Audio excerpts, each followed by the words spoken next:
हरे कृष्णा। सभी भक्तों का हार्दिक स्वागत है श्री कृष्ण की दिव्य लीलामृत कार्यक्रम में।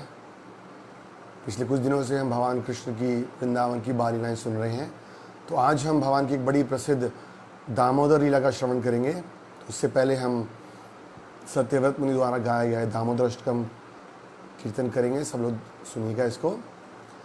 नमामि शरं सच्चिदानन्दरूपं लसत्कुण्डलं गोकुले व्रजमानम्। नमामि शरं सच्चिदानन्दरूपं लसत्कुण्डलं गोकुले व्रजमानम्। यशोदाभियालुकलावदावमानम्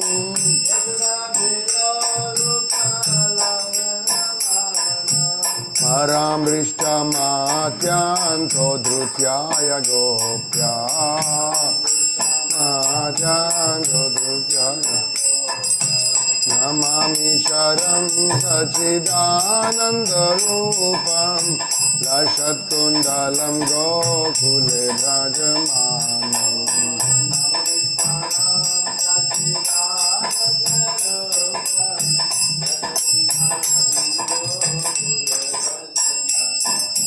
रुदान्तमोहरनेत्रयुग्ममृगान्ता मोहरनेत्रयुग्ममृगा करं भोजयुगमेना शताङ्गनेत्रम्।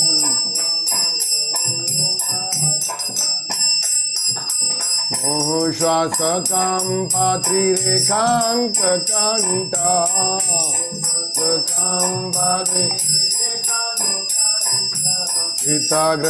दामोदर भक्ति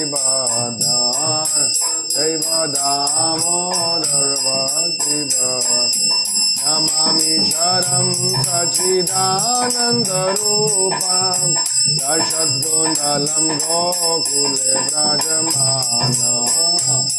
शरं सच्चिदानन्दरूपं लसत्कुण्डलं गोकुले व्रजमानम्। इति दृक्स्वालीला वीरानन्दकुण्डे दृक्स्वालीला स्वाघोषनिमजान्तमाख्यामयान्तनिमजान्तमाख्यामया तदीयेषितागेषु भक्तार्जिता त्वां तदीयेषिता भक्तार्जिता पुनः प्रेमताष्टं शतावृत्ति वन्दे मताष्टं शतावृत्ति नमामि शरं सच्चिदानन्दरूपं लसत्कुण्डलं गोकुले व्रजमानम्।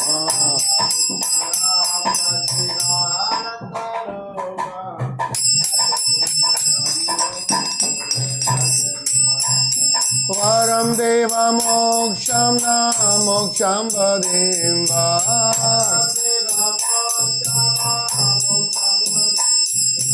अचान्यभिनेहं वारिषदभियान्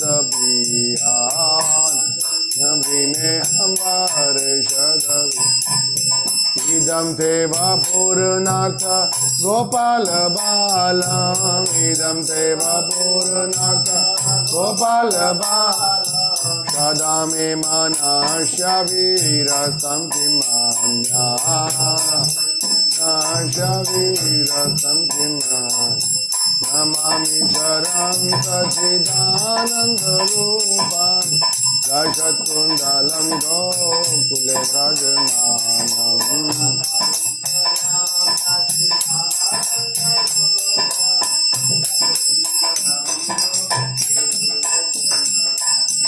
इदं ते मुखाम्बोजामत्यन्तनीले मुखाम्बोजामत्यन्तनीले वृत्तं कुन्तले स्निग्धरक्ताश्च गोप्या रक्ताश्च मोहशुम्भितां बिम्ब रक्तधरां मे मोहशुम्भितां रक्तधरां अनश्य विरास्तामलं लक्ष्यलाभे विरास्तामलं लक्ष्यलाभे नमामीश्वरं सच्चिदानन्दरूपं यशत्कुण्डलं गोकुले व्रजमानं सच्चिदानन्दरूपं यशत्कुण्डलं गोकुले व्रजमानं नमो देव दामोदरानन्त विष्णु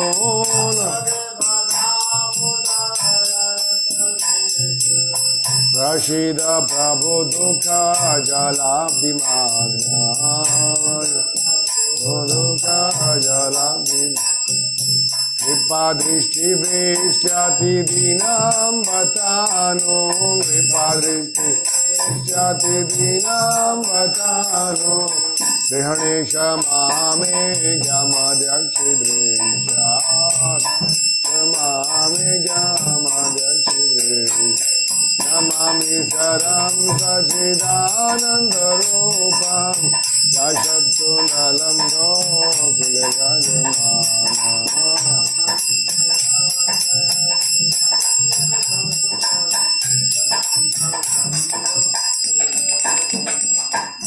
कुबेरात्मजौ बद्धमूर्ते वयध्वजमूर्ते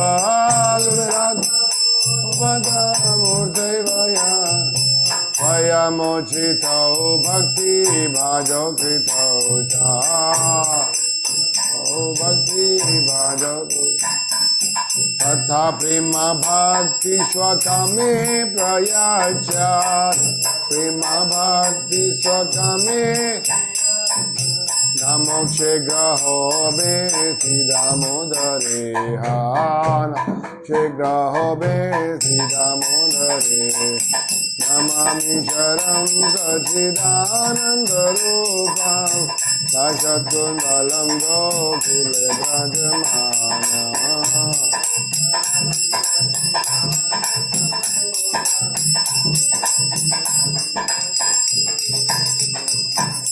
नमस्ते सुदाम्ने श्रुदादीप्तिदाम्ने दाम्ने श्रुदादीप्तिदाम्ने स्वदीयोदरायाथ विश्वस्य धाम्ने रायाथ विश्वस्य धाम्ने नमो राधिकाय त्वदीया प्रियाय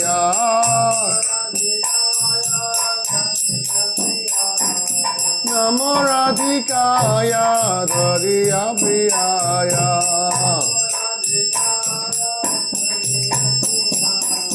नमो नन्तलीलाय द्रव्याय तुभ्यम् नमामीश्वरं सच्चिदानन्दरूपं यशत्कुण्डलं गोकुले व्रजमानं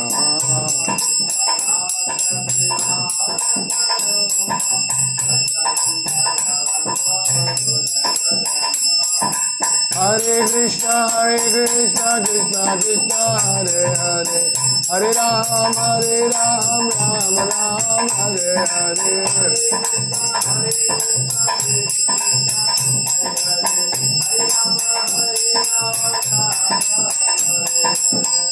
कृष्ण कृष्ण कृष्ण हरे हरे हरे राम राम राम हरे हरे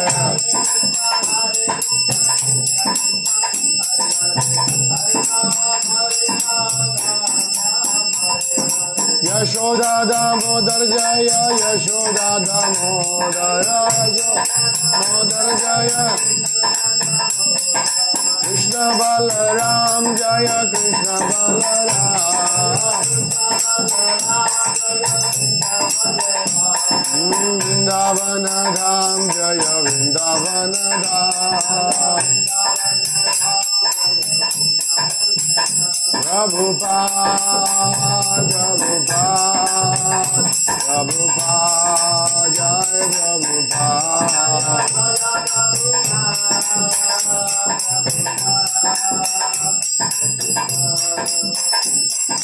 निताय गौर हरि बोल हरि बोल हरि बोल गौर हरि बोल हरि बोल हरि बोल गौर हरि बोल। श्री हरिनाम संकीर्तन की जाय, श्री श्री कृष्ण बलराम की जाय, श्रील प्रभुपाद की जाय, निताय गौर हरि प्रेमानंदे। ओम नमो भगवते वासुदेवाय, ओम नमो भगवते वासुदेवाय, ओम नमो भगवते वासुदेवाय। नारायणं नमस्कृत्यं नरं चैव नरोत्तमं देवीं सरस्वतीं व्यासं ततो जयमुदीरये। नष्टप्राय सुभद्रेषु नित्यं भागवत सेवया भगवती उत्तम श्लोके भक्तिर्भवति नैष्टकी। हे कृष्णा करुणा सिंधु दीनबंधु जगत्पते गोपेश गोपिका कांत श्री राधाकांत नमस्तुते। तप्त कांचन गौरांगी राधे वृंदावनेश्वरी वृषभानुसुते देवीं प्रणमामि हरिप्रिये।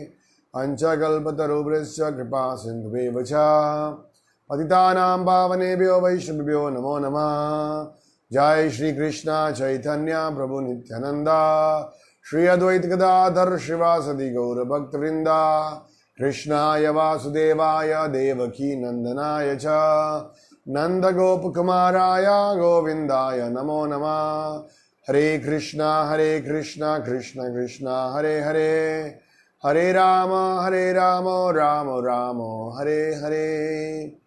आराध्यो भगवान् ब्रजेशतनयास् तद्धामं वृंदावनम रम्या कश्चिदुपासना व्रजवधू वर्गेण वकल्पिता। श्रीमद्भागवतं परमं प्रमाणं प्रेमापमूर्तो महान् श्री चैतन्य महाप्रभुर्मतम् इदं तत्रादिना पराम्। हरे कृष्णा। सभी भक्तों का हार्दिक स्वागत है आज के इस दिव्य कार्यक्रम में। तो श्रील प्रभुपाद जी कृपा से हम श्रीमद् भागवतम के अंदर वर्णित भगवान श्री कृष्ण की विशेष रूप से दिव्य वृंदावन लीलाओं का श्रवण कर रहे हैं। 10वें स्कंद में सुखदेव गोस्वामी परीक्षित महाराज को परम भगवान श्री कृष्ण की लीलाओं का वर्णन करते हुए अनेक लीलाओं का वर्णन कर रहे हैं और परीक्षित महाराज बड़ी प्रसन्नता के साथ, बड़े उत्साह के साथ उन लीलाओं का श्रवण कर रहे हैं। हमने 6ठे अध्याय से पढ़ना शुरू किया था किस प्रकार भगवान कृष्ण के जन्म के पश्चात जब कंस को ये भविष्यवाणी मिली कि उनको 8वां पुत्र देवकी का मार देगा, तो देवकी ने अनेक असुरों को भेजना शुरू किया। पूतना को भेजा, शक्टासुर को भेजा, तृणावत को भेजा कि वो बालक के रूप में जो कृष्ण प्रकट हुए हैं उनका संहार करें। लेकिन परम भगवान शक्तिशाली हैं अपने भक्तों की रक्षा करने के लिए और उन असुरों का उद्धार करने के लिए भगवान ने उन सभी असुरों को बड़ी आसानी से वध कर दिया। पूतना को केवल भगवान ने अपने होठों से, शक्टासुर को भगवान ने अपने चरणों के स्पर्श से और तृणावत को भगवान ने अपने कोमल हाथों के स्पर्श से ही खत्म कर दिया। और हम सुन रहे थे कि किस प्रकार से ये सभी असुर हमारे हृदय में भी किसी न किसी अनर्थ के रूप में हैं, जिसके कारण हमारे हृदय में जो कृष्ण भक्ति जागृत होना चाहिए वो हो नहीं पाती है। जिस प्रकार से असुर लोग कृष्ण को दबाने का प्रयास करते हैं, उसी प्रकार से अनर्थ भी हमारे हृदय में कृष्ण भक्ति को दबाने, खत्म करने का प्रयास करते हैं। तो केवल कृष्ण कथा, जैसे कि हमने सुना, इन असुरों का वध किसने किया? कृष्ण ने किया। तो कृष्ण कली काले नाम रूपे कृष्ण अवतार, जब कलयुग में भगवान अपने नाम और कथा के रूप में जिस प्रकार प्रकट हुए हैं, तो जब कथा कीर्तन से भगवान हमारे हृदय में प्रकट होते हैं तो इन असुरों का नाश करते हैं। कल हमने भगवान की सुंदर बाल लीलाओं का वर्णन किया, किस प्रकार से पहले वसुदेव जी ने गर्ग मुनि को भेजा था कि आप जाकर उनके संस्कार कीजिए और फिर सुंदर सुंदर नामों के द्वारा नंद महाराज को प्रसन्न करते हैं। बलराम जी के 3 नाम रखते हैं, वो बलराम, राम और संकर्षण। उनका अद्भुत बल होगा, वो सब भक्तों को आनंद देने वाले होंगे। और क्योंकि वो यदुवंशियों और जो नंद महाराज के घर वाले हैं उनको जोड़ने वाले होंगे, इसलिए संकर्षण होंगे। गर्ग मुनि बड़े सतर्क थे, सावधान थे, किसी प्रकार से कंस को पता नहीं चलना चाहिए। इसी उन्होंने गौशाला में जाकर उनका नामकरण किया।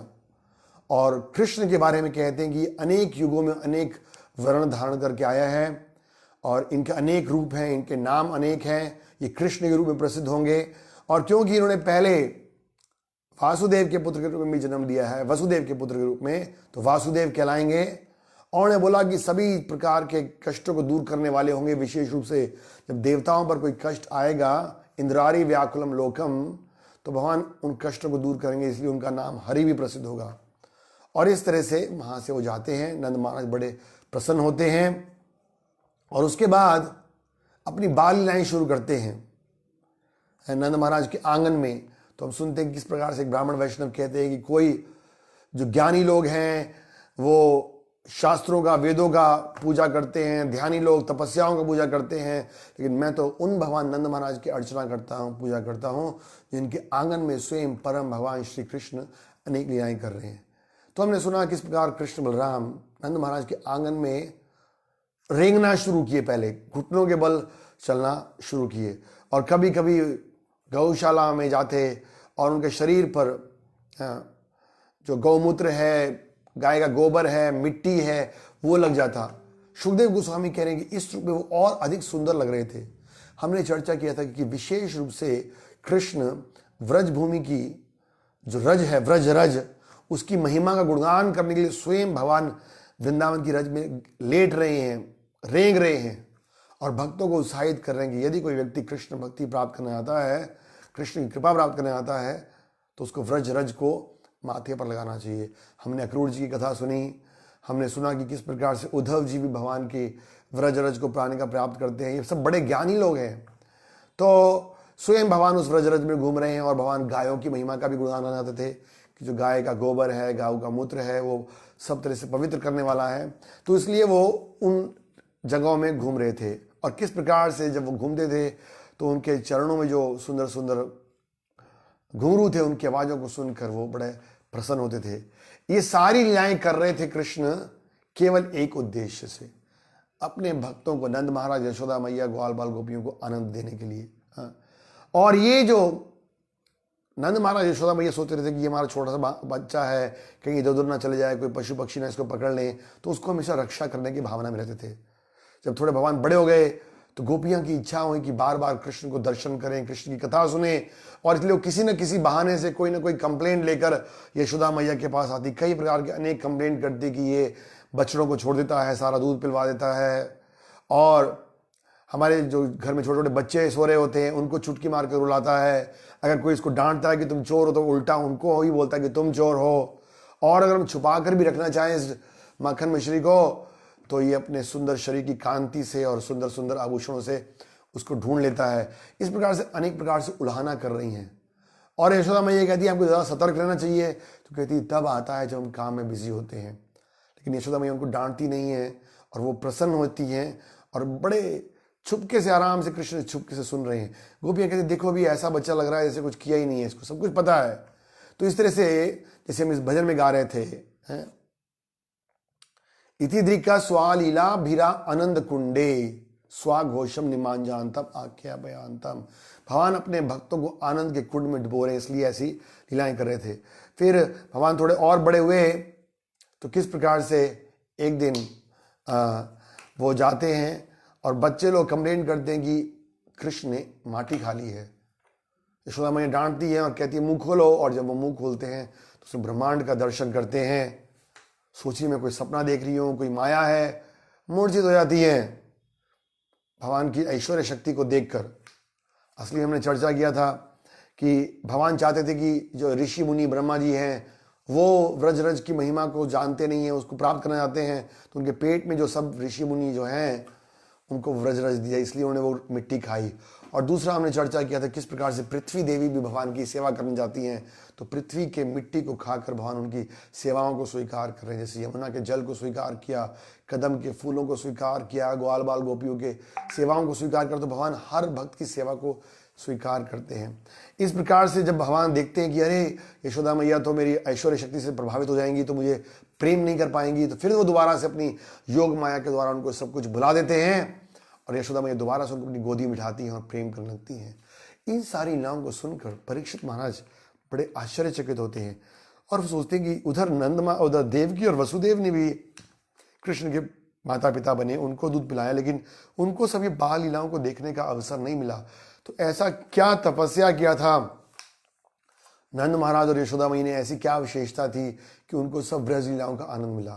तो सुखदेव गोस्वामी एक कथा बताते हैं किस प्रकार से कि द्रोण और धारा जो कि भगवान के भक्त थे, उन्होंने ब्रह्मा जी के कहने पर पृथ्वी पर आकर तपस्या किया और फिर ब्रह्मा जी से वरदान मांगा कि आप हमें स्वयं भगवान कृष्ण को पुत्र के रूप में दीजिए, क्योंकि जो उनकी साधना भक्ति थी उसमें प्रेम था, उसमें भगवान के प्रति पूर्ण शुद्ध भक्ति थी, इसलिए उनको कृष्ण के रूप में स्वयं पुत्र मिलते हैं। और मैं चर्चा किया था कि किस प्रकार से नंद महाराज और यशोदा मैया तो भगवान के नित्य सिद्ध भक्त हैं गोलोक वृंदावन में।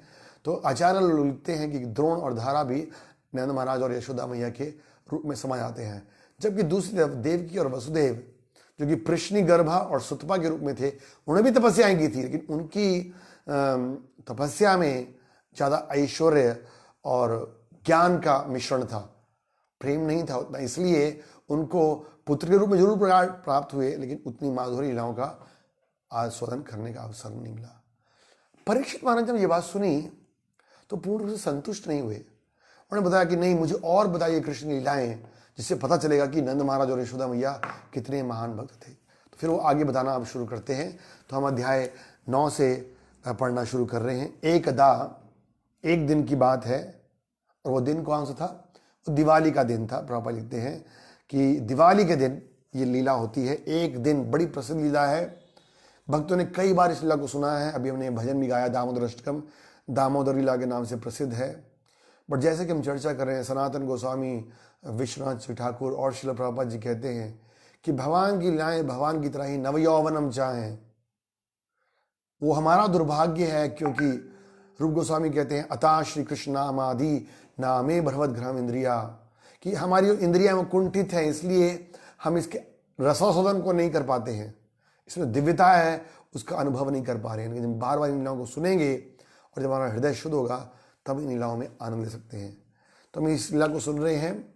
एक दिन यशोदा मैया ने सोचा, ये रोज रोज गोपियां आती हैं, कंप्लेंट करती हैं, मेरे घर में 9 लाख गायें हैं, इतना सारा दूध दही है, क्या कारण हो सकता है कि कृष्ण दूसरों के घर में जाते हैं? और उन्होंने सोचा कि एक कारण हो सकता है कि अभी यहाँ मेरे घर में जो मेरी सेविकाएं हैं वो दूध से दही माखन बनाती हैं, हो सकता है उनमें उतना प्रेम और श्रद्धा ना हो, तो इसलिए लगता है कि कृष्ण को गोपियों का जो प्रेम है वो ज़्यादा भाता है, इसलिए वहाँ जाकर माखन खाते हैं।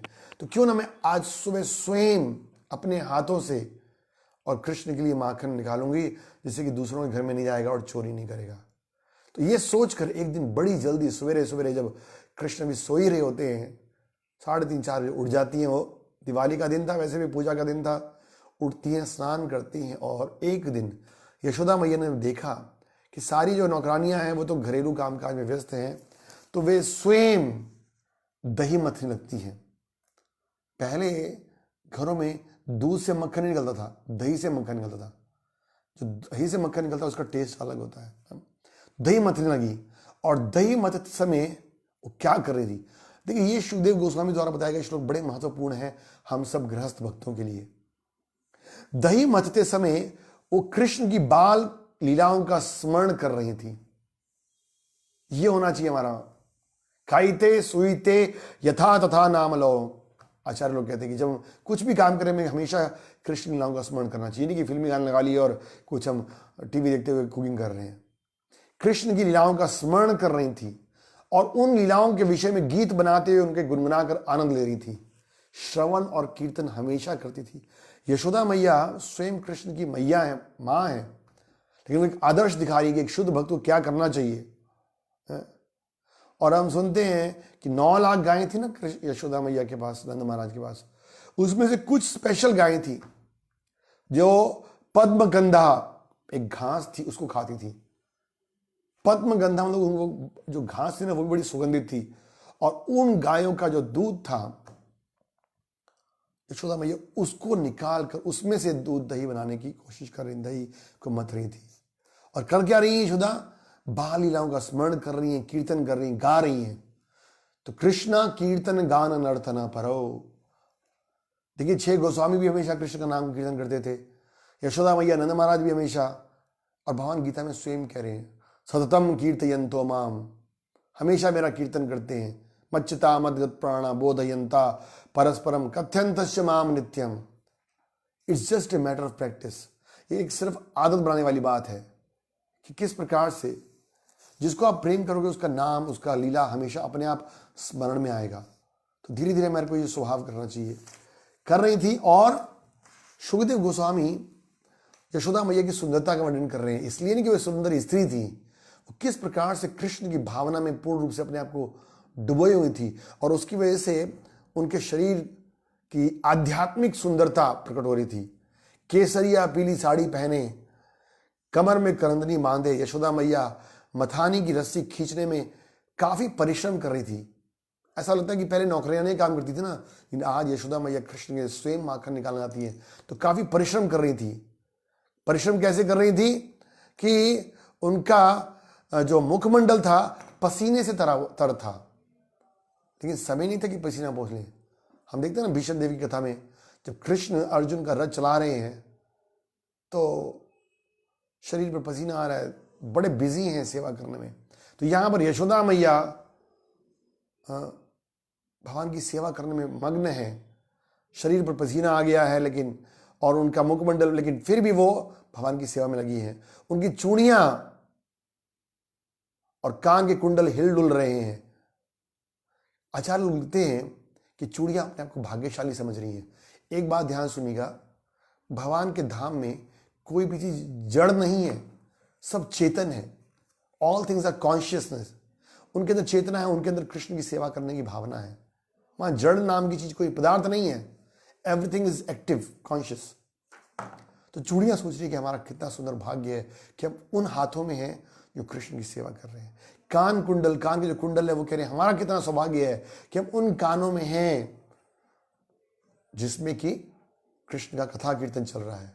तो चूड़ियां भी कृष्ण के धाम में चूड़ियां हैं, यशोदा मैया की हाथ की चूड़ियां हैं, यशोदा मैया के जो कान के कुंडल हैं वो भी अपने आप को भाग्यशाली समझ रहे हैं कि हम उन कानों में हैं जिसमें यशोदा मैया कृष्ण कीर्तन कर रही हैं, और हम उन गालों को टच कर रहे हैं स्वयं परम भगवान कृष्ण के। इस तरह से गुणगान कर रही हैं, और उनका पूरा शरीर हिल रहा था, और पुत्र के प्रेम के कारण उनके स्तन से दूध निकल रहा था।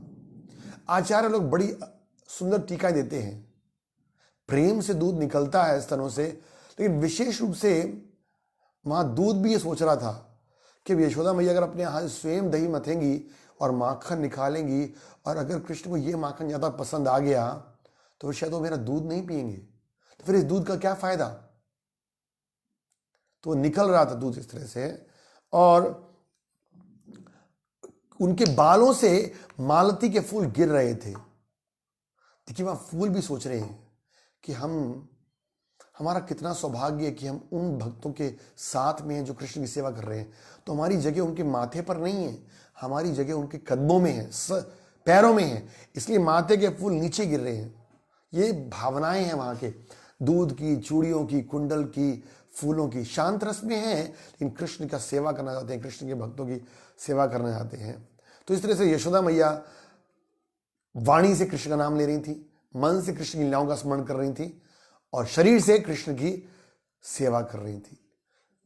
तो आचार्य लिखते हैं कि जब हम मन से, वाणी से और शरीर से कृष्ण की सेवा करते हैं तो उसका परिणाम क्या होता है, कृष्ण प्रकट होते हैं हमारे जीवन में। इसीलिए अगले श्लोक में लिखती है, जब यशोदा मैया दही मथ रही थी और उनका स्तनपान करने की इच्छा से कृष्ण उनके सामने प्रकट हो गए।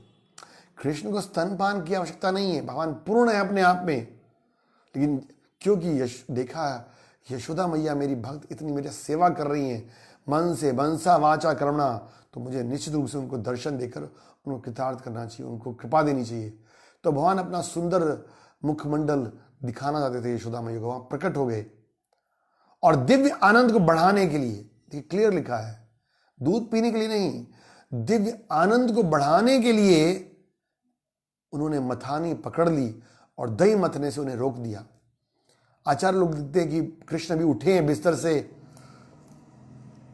और उनको लग रहा है कि उनको भूख लग रही है, और उठ के देखते हैं मैया है नहीं, तो ढूंढते आ रहे हैं मैया को, आंखें मलते मलते आ रहे हैं, कहाँ है मैया, कहाँ है मैया। और देखते हैं तो रसोई में सुबह सुबह काम में लग गई है। बोली देखो मैं इनके घर में और ये सारा मेरे को छोड़कर काम काज में लगी है। थोड़ा क्रोध में आते हैं और मथनी का जो डंडा है ना उसको पकड़ लेते हैं।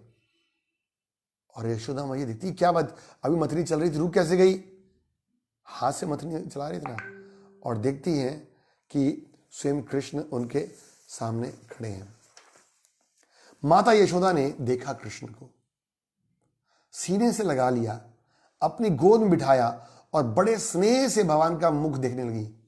एकदम से लाला आ गया है, बड़ी प्रसन्न हो गई और स्नेह के कारण उनके स्तन से दूध तो बह ही रहा था, तो उन्होंने दूध पिलाना शुरू कर दिया। कृष्ण ने दूध पीना शुरू कर दिया। लेकिन भगवान ने एक और सुंदर लीला की। जैसे भगवान ने दूध पीना शुरू किया तो उधर क्या देखती है कि रसोई में कढ़ाई में अग्नि के ऊपर दूध रखा हुआ था कढ़ाई में, और वो दूध उबलकर बाहर गिर रहा था।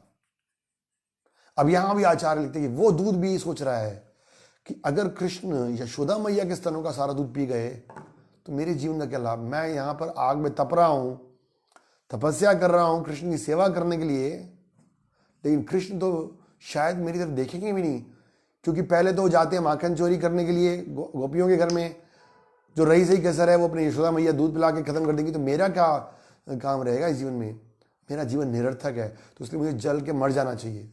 ये भक्त की है पाषाणे, जैसे बोले ना पाषाणे कुटिब माथा अनल्य पौशिवो। भक्त कह रहे हैं कि अगर भगवान और भक्त का दर्शन नहीं हो रहा है तो मैं अपने पत्थर को सर से पत्थर को पटक लूंगा सर पे और अग्नि में प्रवेश कर जाऊंगा। जीवन निरर्थक है। ये भक्त दूध वहां भावना कर रहा है। असली में यशोदा मैया तो चाहती थी कि भाई वो दूध रखा है तो उसे रबड़ी बनाएंगे, खीर बनाएंगे। तो जैसे उन्होंने देखा यशोदा ने, तो वो बच्चे को दूध पिलाना छोड़कर उफनते दूध को बचाने के लिए चली गई। यद्यपि बच्चा अपनी माता के स्तनपान से भी तृप्त नहीं हुआ था। भगवान हमेशा तृप्त हैं, लेकिन भगवान ये लीला करने जा रहे हैं, बड़ी सुंदर लीला है। क्या लीला करने जा रहे हैं, अभी मैं भूखा उठा हूं, मेरे को दूध पिलाना छोड़कर, और यशोदा मैया वहां चली गई। यहां दो बातें देखिए समझने के लिए। एक तरफ से कृष्ण चाहते हैं कि अगर मुझे छोड़कर कोई कहीं जाएगा तो फिर मैं उसको परेशान करूंगा, और भगवान करेंगे आगे परेशान। जैसे हमने देखा था ना शक्रासुरी कथा में, सब लोग फेस्टिवल मनाने लग गए और कृष्ण को अकेला छोड़ दिया। तो भगवान ने बोला मुझे छोड़कर कहां जा रहा है, मेरे बिना फेस्टिवल क्या है, तो मुझे अपने जीवन में रखो साथ में। लेकिन दूसरी इंपॉर्टेंट बात क्या है, जो यशोदा मैया के एंगल से, कि यशोदा मैया सोच रही है कि मेरे स्तन का दूध तो मेरे पास ही रहेगा, वो कहां जाएगा, वो तो मैं 15 मिनट बाद ही पिला दूंगी कृष्ण को। लेकिन जो कृष्ण के लिए मैंने दूध रखा है, जिससे आगे दही बनना है, खीर बननी है, रबड़ी बननी है, तो वो भी तो बचाना जरूरी है। यहां पर भक्तों के लिए बड़ा इंपॉर्टेंट पॉइंट है। कभी कभी गुरु साधु सीनियर डिवोटीज अगर हमें बोलते हैं कि भगवान की सेवा, कुछ इंपॉर्टेंट सेवा करनी है, तो ये नहीं कि उस समय हम बोल रहे हैं जी हम तो अपनी चैंटिंग कर रहे हैं, रीडिंग कर रहे हैं। बिल्कुल ठीक है, हमें अपना जप और कीर्तन करना चाहिए, कृष्ण का नाम लेना है, कृष्ण के नाम से हम क्या मांगते हैं, सेवा दीजिए सेवा दीजिए। जब सेवा मिलती है तो हम कहते नहीं नाम ले रहे हैं। ऑफकोर्स जो भक्त है वो भी जानते हैं कि नाम जपने के समय कोई सेवा नहीं देंगे आपको, लेकिन कभी कभी इमरजेंसीज में, तो यहां देखा यशोदा ने इमरजेंसी है, दूध गिर रहा है। तो देखिए इस दूध गिरने के पीछे और यशोदा के जाने के पीछे कई सारे पॉइंट्स हैं। उधर दूध सोच रहा है कि मेरे जीवन का क्या फायदा, मैं जल के मर जाता हूं। इधर कृष्ण सोच रहे हैं अरे सारा ब्रह्मांड मेरी पूजा करता है और मैं यहां पर आया उनके घर में और ये मुझे छोड़ के चली गई। और उधर यशोदा मैया सोच रही है कि अरे अगर दूध नहीं बचेगा तो मैं कैसे कृष्ण के लिए, स्तन के दूध से तो नहीं बना पाऊंगी ना खीर और रबड़ी, उसको तो कढ़ाई पे रखना ही पड़ेगा। तो देखिए सब भक्त अपने अपने रूप से एक ही उद्देश्य है, कृष्ण को प्रसन्न करना। और कृष्ण भी जो लीला करेंगे वो भक्तों को आनंद देने के लिए करेंगे। तो वो चली जाती हैं छोड़कर, और जब छोड़कर जाती हैं तो क्या होता है, अत्यधिक क्रोधित हो जाते हैं कृष्ण। क्रोधित होकर और अपने लाल लाल होठों को अपने दांतों से काटते हुए, बड़ा गुस्सा आ रहा है उनको, और आंखों में नकली आंसू भरते हुए, नकली आंसू हैं, Krishna is expert in everything, भरते हुए कृष्ण सोचते हैं मन में, ये यशोदा एक पतीला दूध बचाने के चक्कर में और मुझे छोड़कर चली गई। आज मैं इसको सबक सिखाऊंगा, पूरी मटकी फोड़ दूंगा और थोड़े से दूध बचाने के लिए सारा इसका नुकसान करूंगा। असली में भगवान की लीलाएं दिव्य हैं, पीछे बहुत गुह्य बात छुपी थी। कृष्ण ने एक कंकड़ उठाया और मटकी तोड़ दी। और जैसे ही मटकी तुरी तो धड़ धड़ करके सारा दही निकल गया। और जब दही निकला तो कृष्ण को लगा अरे अब तो लगता है पिटाई होगी। बालक क्या रोल प्ले कर रहे हैं, स्वयं परम भगवान है। क्या कहते हैं, चलो अब यहां से भागता हूं, अभी यहां से भागना पड़ेगा। और दिख नहीं रहा भागने का रास्ता कहां से, तो उसी दही के ऊपर से छप छप करके जा रहे हैं और उनके पैरों के निशान बन जाते हैं। भूख तो लगी थी, दूसरे कमरे में घुसते हैं और देखते हैं वहां पर ऊपर चीखे पे माखन चढ़ा लगा हुआ है और उसको जाकर खाने का योजना बनाते हैं कृष्ण। इधर जब दूध को अंगीठी से उतार कर माता यशोदा आती हैं तो देखती हैं कि मटकी टूटी हुई है, कृष्ण मां नहीं है, और वे समझ गई कि ये कृष्ण की ही करतूत है। बोलती है रोज तो गोपियां आकर कंप्लेंट ही करती थी कि भाई कृष्ण मटकी तोड़ देता है, दूध दही माखन बेकार कर देता है, लेकिन आज तो इसने हमारे घर में ये कर दिया। तो इसका मतलब वो जो कह रही थी ना वो सही कह रही थी। और फिर वो सोचती कि आज तो जरूर इनको कुछ सजा देनी पड़ेगी, कुछ तो डांट, कुछ तो इसको पनिशमेंट दूंगी मैं यशोदा मैया। इधर क्या होता है, इधर कृष्ण मसाला पीसने वाले लकड़ी की ओखली को उल्टा करके उस घर बैठ जाते हैं और सारे अपने फ्रेंड्स को ला लेते हैं, आ जाओ भाई जितने भी ग्वाल बाल हैं, ब्रेकफास्ट का टाइम हो गया है? बटर ब्रेकफास्ट करेंगे। और ग्वाल बाल बानरों को सबको बुला लेते हैं और अपने हाथ से माखन बांट रहे हैं। लेकिन in the back of his mind, मन में कहीं ना कहीं उनको थोड़ा सा डर भी लग रहा है। हम चर्चा करेंगे, भगवान डरते भी हैं, भगवान को क्रोध भी आता है, भगवान को भूख भी लगती है क्या, क्योंकि भगवान तो पूर्ण है अपने आप में। तो भगवान डर रहे हैं, चोरी करने के कारण में चिंतित होकर चारों ओर देख रहे हैं, अरे कहीं यहां से तो नहीं आ रही, कहीं यहां से तो नहीं, बड़ा चिंता में है। अरे जिनका चिंतन करने से सारी चिंताएं दूर हो जाती हैं, हरि वो चिंता कर रहे हैं। कहीं यशोदा ना, जिनको डर है, मन में चिंता है कि कहीं उनकी माता उनको आके डांटे ना। भागवतम में एक श्लोक आता है, क्या श्लोक आता है भागवतम में, कहते आपन्नम संस्कृतिम घोराम यन्नाम विषय घृणान तत्सद्यो विमुच्यते यद विवेति स्वयं भयम। वो कहते हैं जन्म और मृत्यु के जाल में उलझे हुए जीव यदि अनजाने में भी कृष्ण के पवित्र नाम का उच्चारण करते हैं तो वो मुक्त हो जाते हैं, क्योंकि साक्षात भय भी कृष्ण के नाम से भयभीत रहता है। तो एक तरफ शास्त्र कहता है कि कृष्ण का नाम इतना शक्तिशाली है, केवल कृष्ण का नाम कि उसको सुनकर भी जो भय के देवता हैं वो दूर चले जाते हैं। स्वयं यमराज जी अपने यमदूतों को कह रहे हैं कि भैया जिसने भी एक बार कृष्ण का नाम लिया है ना उसको मेरे पास नहीं लेके आना। कृष्ण के नाम में इतनी शक्ति कि वो भय को दूर कर सकते हैं। अभय चरणारविंदरे, उनके चरणों में इतनी शक्ति है। और यहां वही कृष्ण भय में है, चिंता में है। ये अलौकिक दिव्य लीला है। वो देखती है और फिर माता चुपके से आती है पीछे और देखती है, हाँ लगे हुए हैं यहां पर, ये उन पैरों के निशानों को फॉलो करते करते वो समझ आती है कि दूसरे कमरे में है। हाँ देखिए, जानकर उस रास्ते से गए, छोड़ करके भाई यशोदा मैया आएंगी पीछे, प्रेम भाव बढ़ाने के लिए। और यशोदा एक हाथ में छड़ी लेकर जाती है। जब भगवान कृष्ण ने अपनी माता को छड़ी लिए हुए देखा तो वे तेजी से ओखली के ऊपर से उतरे। ग्वाल बाल तो सब पहले ही भाग गए क्योंकि कृष्ण का मुंह उधर की तरफ था। यशोदा मैया चुपके से पीछे से आती है, तो जैसे ही ग्वाल बालों ने देखा, बंदरों ने देखा, तो वो तो पहले ही भाग गए। तो देखा कृष्ण क्या, क्यों भाग रहे हैं, और देखा पीछे मुड़ के तो यशोदा मैया, और हाथ में क्या है, छड़ी है। देखते ही वो तेजी से ओखली के ऊपर से नीचे उतरे और इस तरह भागने लगे मानो अत्यधिक भयभीत हो। भगवान भयभीत होते हैं क्या? जिन्हें योगी जन बड़ी बड़ी तपस्याएं करके ब्रह्म तेज में प्रवेश करने की इच्छा से परमात्मा के रूप में ध्यान द्वारा पकड़ने का प्रयत्न करके भी उनको नहीं पहुंच पाते हैं। ब्रह्मा संहिता में कह रहे हैं ना, ब्रह्म संहिता में पंथास्तु कोटि हजारों सालों से वायुर्मत, कि वायु के वेग से चलते हुए भी, मन के वेग से भी चलते हुए हजारों सालों से योगी लोग कृष्ण को प्राप्त करने का कोशिश कर रहे हैं, उनके पीछे दौड़ रहे हैं। वो लोग भी उनको प्राप्त नहीं कर पाते हैं।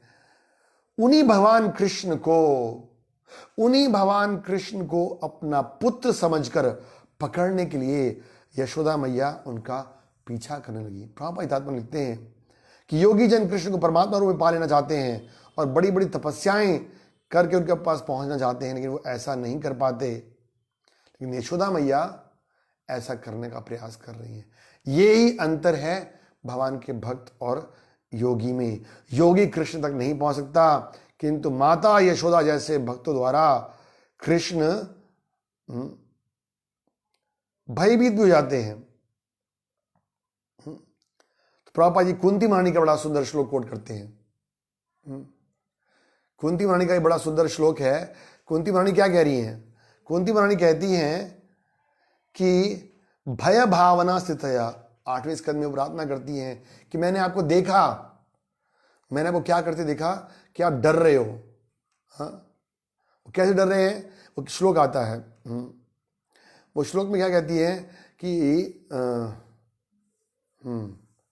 वो कहती है कि जब, असली में प्रभुपाद लिखते हैं कि कुंती महारानी उस दिन वहां थी, रिश्तेदार तो थी, बुआ तो थी उनकी, तो वो कहती हैं कि जब वो देखती हैं तो कहती है हे कृष्ण, वो स्तुति में लिखती है, हे कृष्ण, जब आपने एक अपराध किया था, वो अपराध मतलब दही तोड़ने, जो भांडी तोड़ने वाला, तब यशोदा ने जैसे ही आपको बांधने के लिए रस्सी उठाई तो आपकी व्याकुल आंखें अश्रु से डबडबाई, जिससे आपकी आंखों का काजल धुल गया। यद्यपि आपसे साक्षात काल भी भयभीत रहता है, स्वयं भगवान से काल भी भयभीत रहता है, फिर भी आप भयभीत हुए। ये दृश्य मुझे मोहग्रस्त करने वाला है। तो कुंती महारानी भी कह रही हैं, भागवतम भी कह रहा है कि भगवान के नाम से सब कुछ लोग भयभीत हो जाते हैं, और भगवान का नाम जो क्या है वो काल को भी भयभीत करने वाला है। लेकिन भगवान यहां पर यशोदा मैया से भयभीत हो रहे हैं।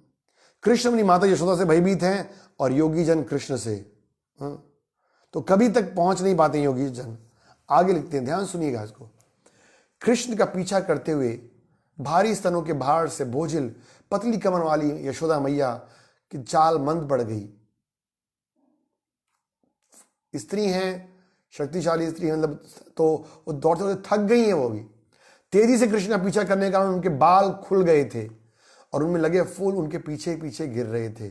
फिर भी वे अपने पुत्र कृष्ण को पकड़ने में प्रयास कर रही हैं। यहां लिख रहे हैं प्रभुपाद जी कि यद्यपि योगी जन कठिन तपस्या द्वारा कृष्ण को पकड़ नहीं पाते हैं, किंतु इतने अवरोधों के बाद भी माता यशोदा कृष्ण को पकड़ पाने में समर्थ हुई।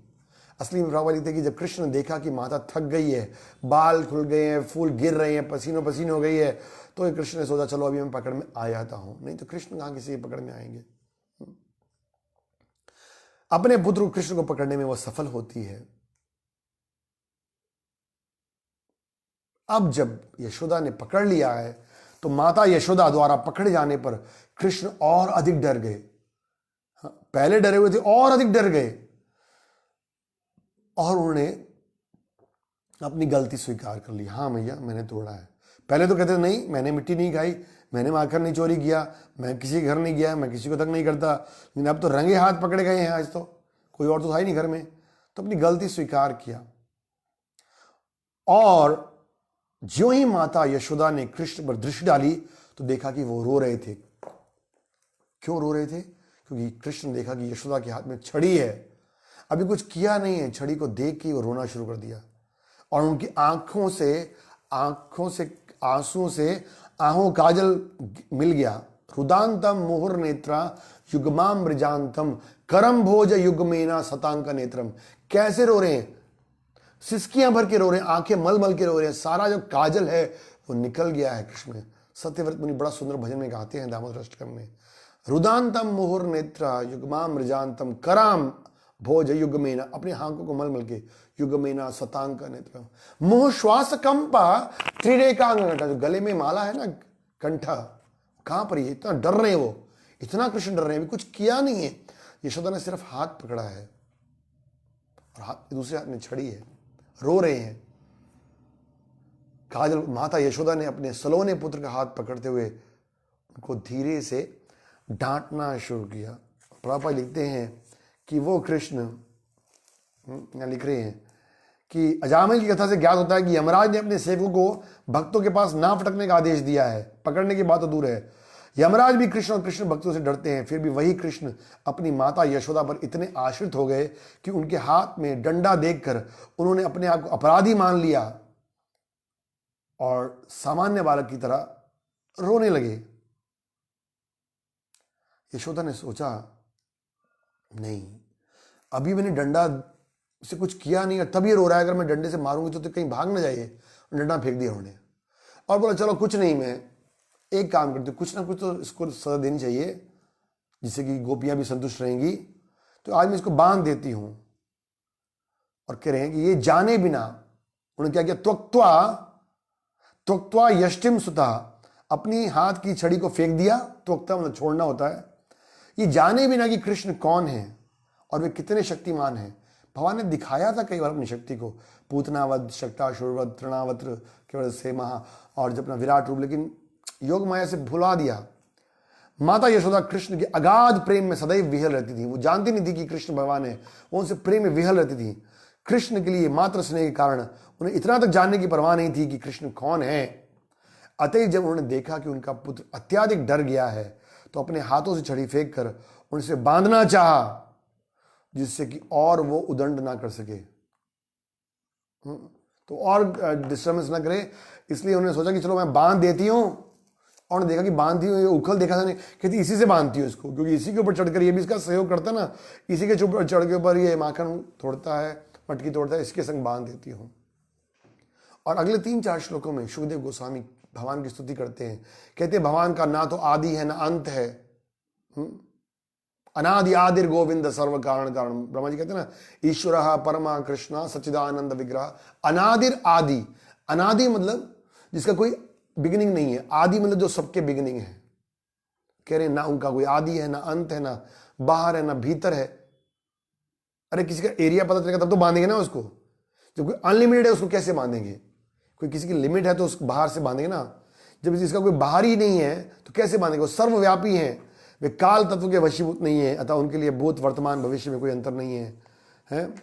आगे लिखते हैं वही पुरुष जो इंद्रियातीत हैं, इंद्रियों से परे हैं, मानवीय बालक के रूप में प्रकट हुए हैं और माता यशोदा उन्हें सामान्यतः अपना बालक समझकर रस्सी के द्वारा औंकली से बांधने का प्रयास कर रही हैं। अद्वैतम अच्युतम अनादि अनंत रूपम आद्यम पुराण पुरुषम नवयौवनम च। ये भगवान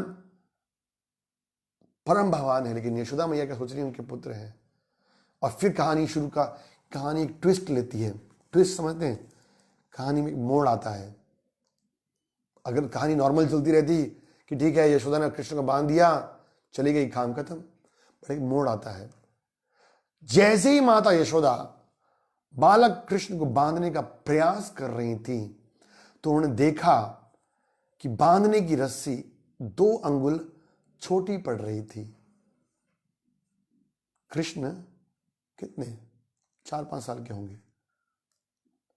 4 साल का बच्चे की कमर कितनी पतली होती है।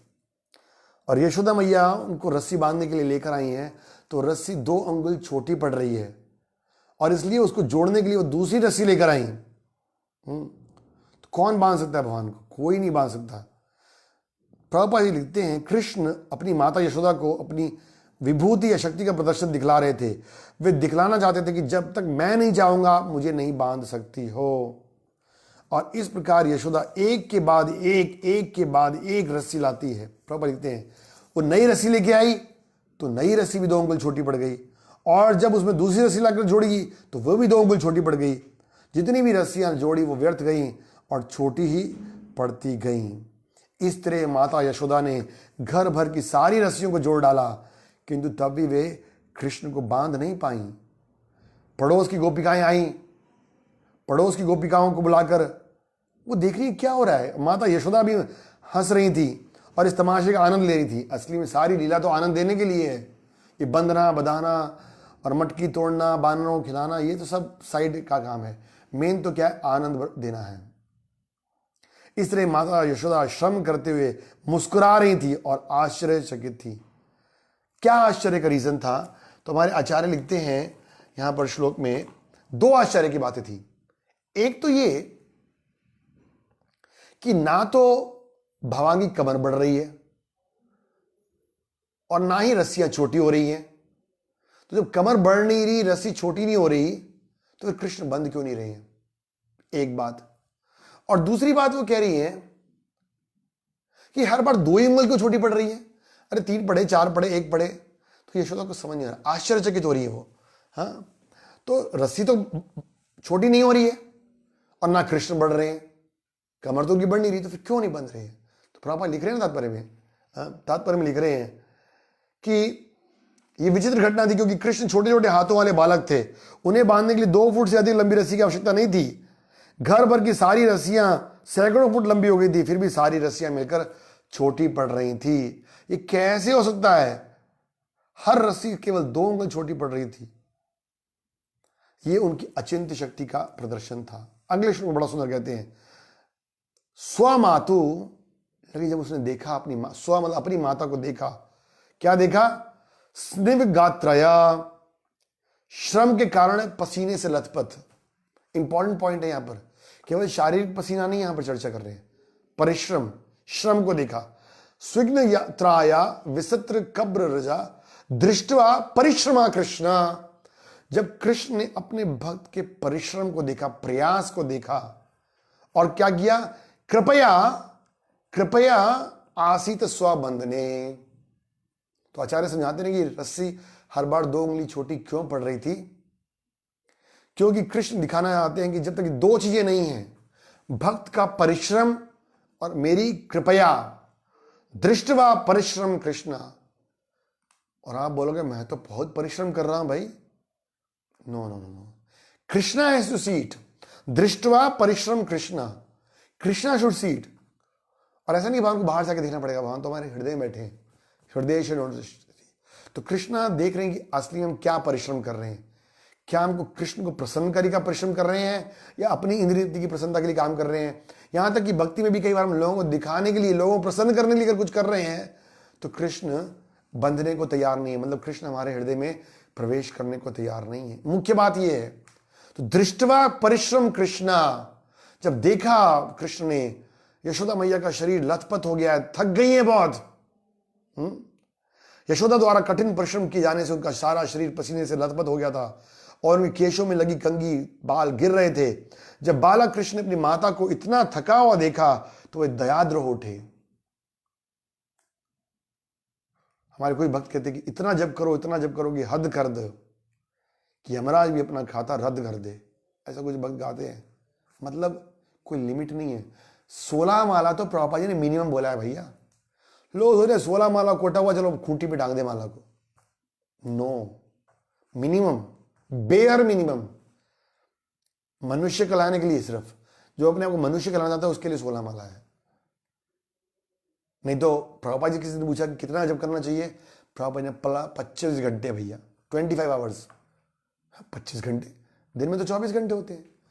प्रभुपाद यू मीन टू से कि अगर 24 घंटे तो 24 घंटे जब करना ही है, अगर 25वां घंटा भी हो तो भी करना है। भगवान गीता में क्या कह रहे हैं? सततम कीर्तयन्तम, सततम, ऑलवेज। तो कृष्ण परिश्रम देखते हैं तब बंधने को तैयार होते हैं। यह है इस 2 उंगली छोटी पड़ने के पीछे कहानी। तो हम कृष्ण की भक्ति में कितना परिश्रम कर रहे हैं, और परिश्रम केवल शरीर से नहीं है। यहां पर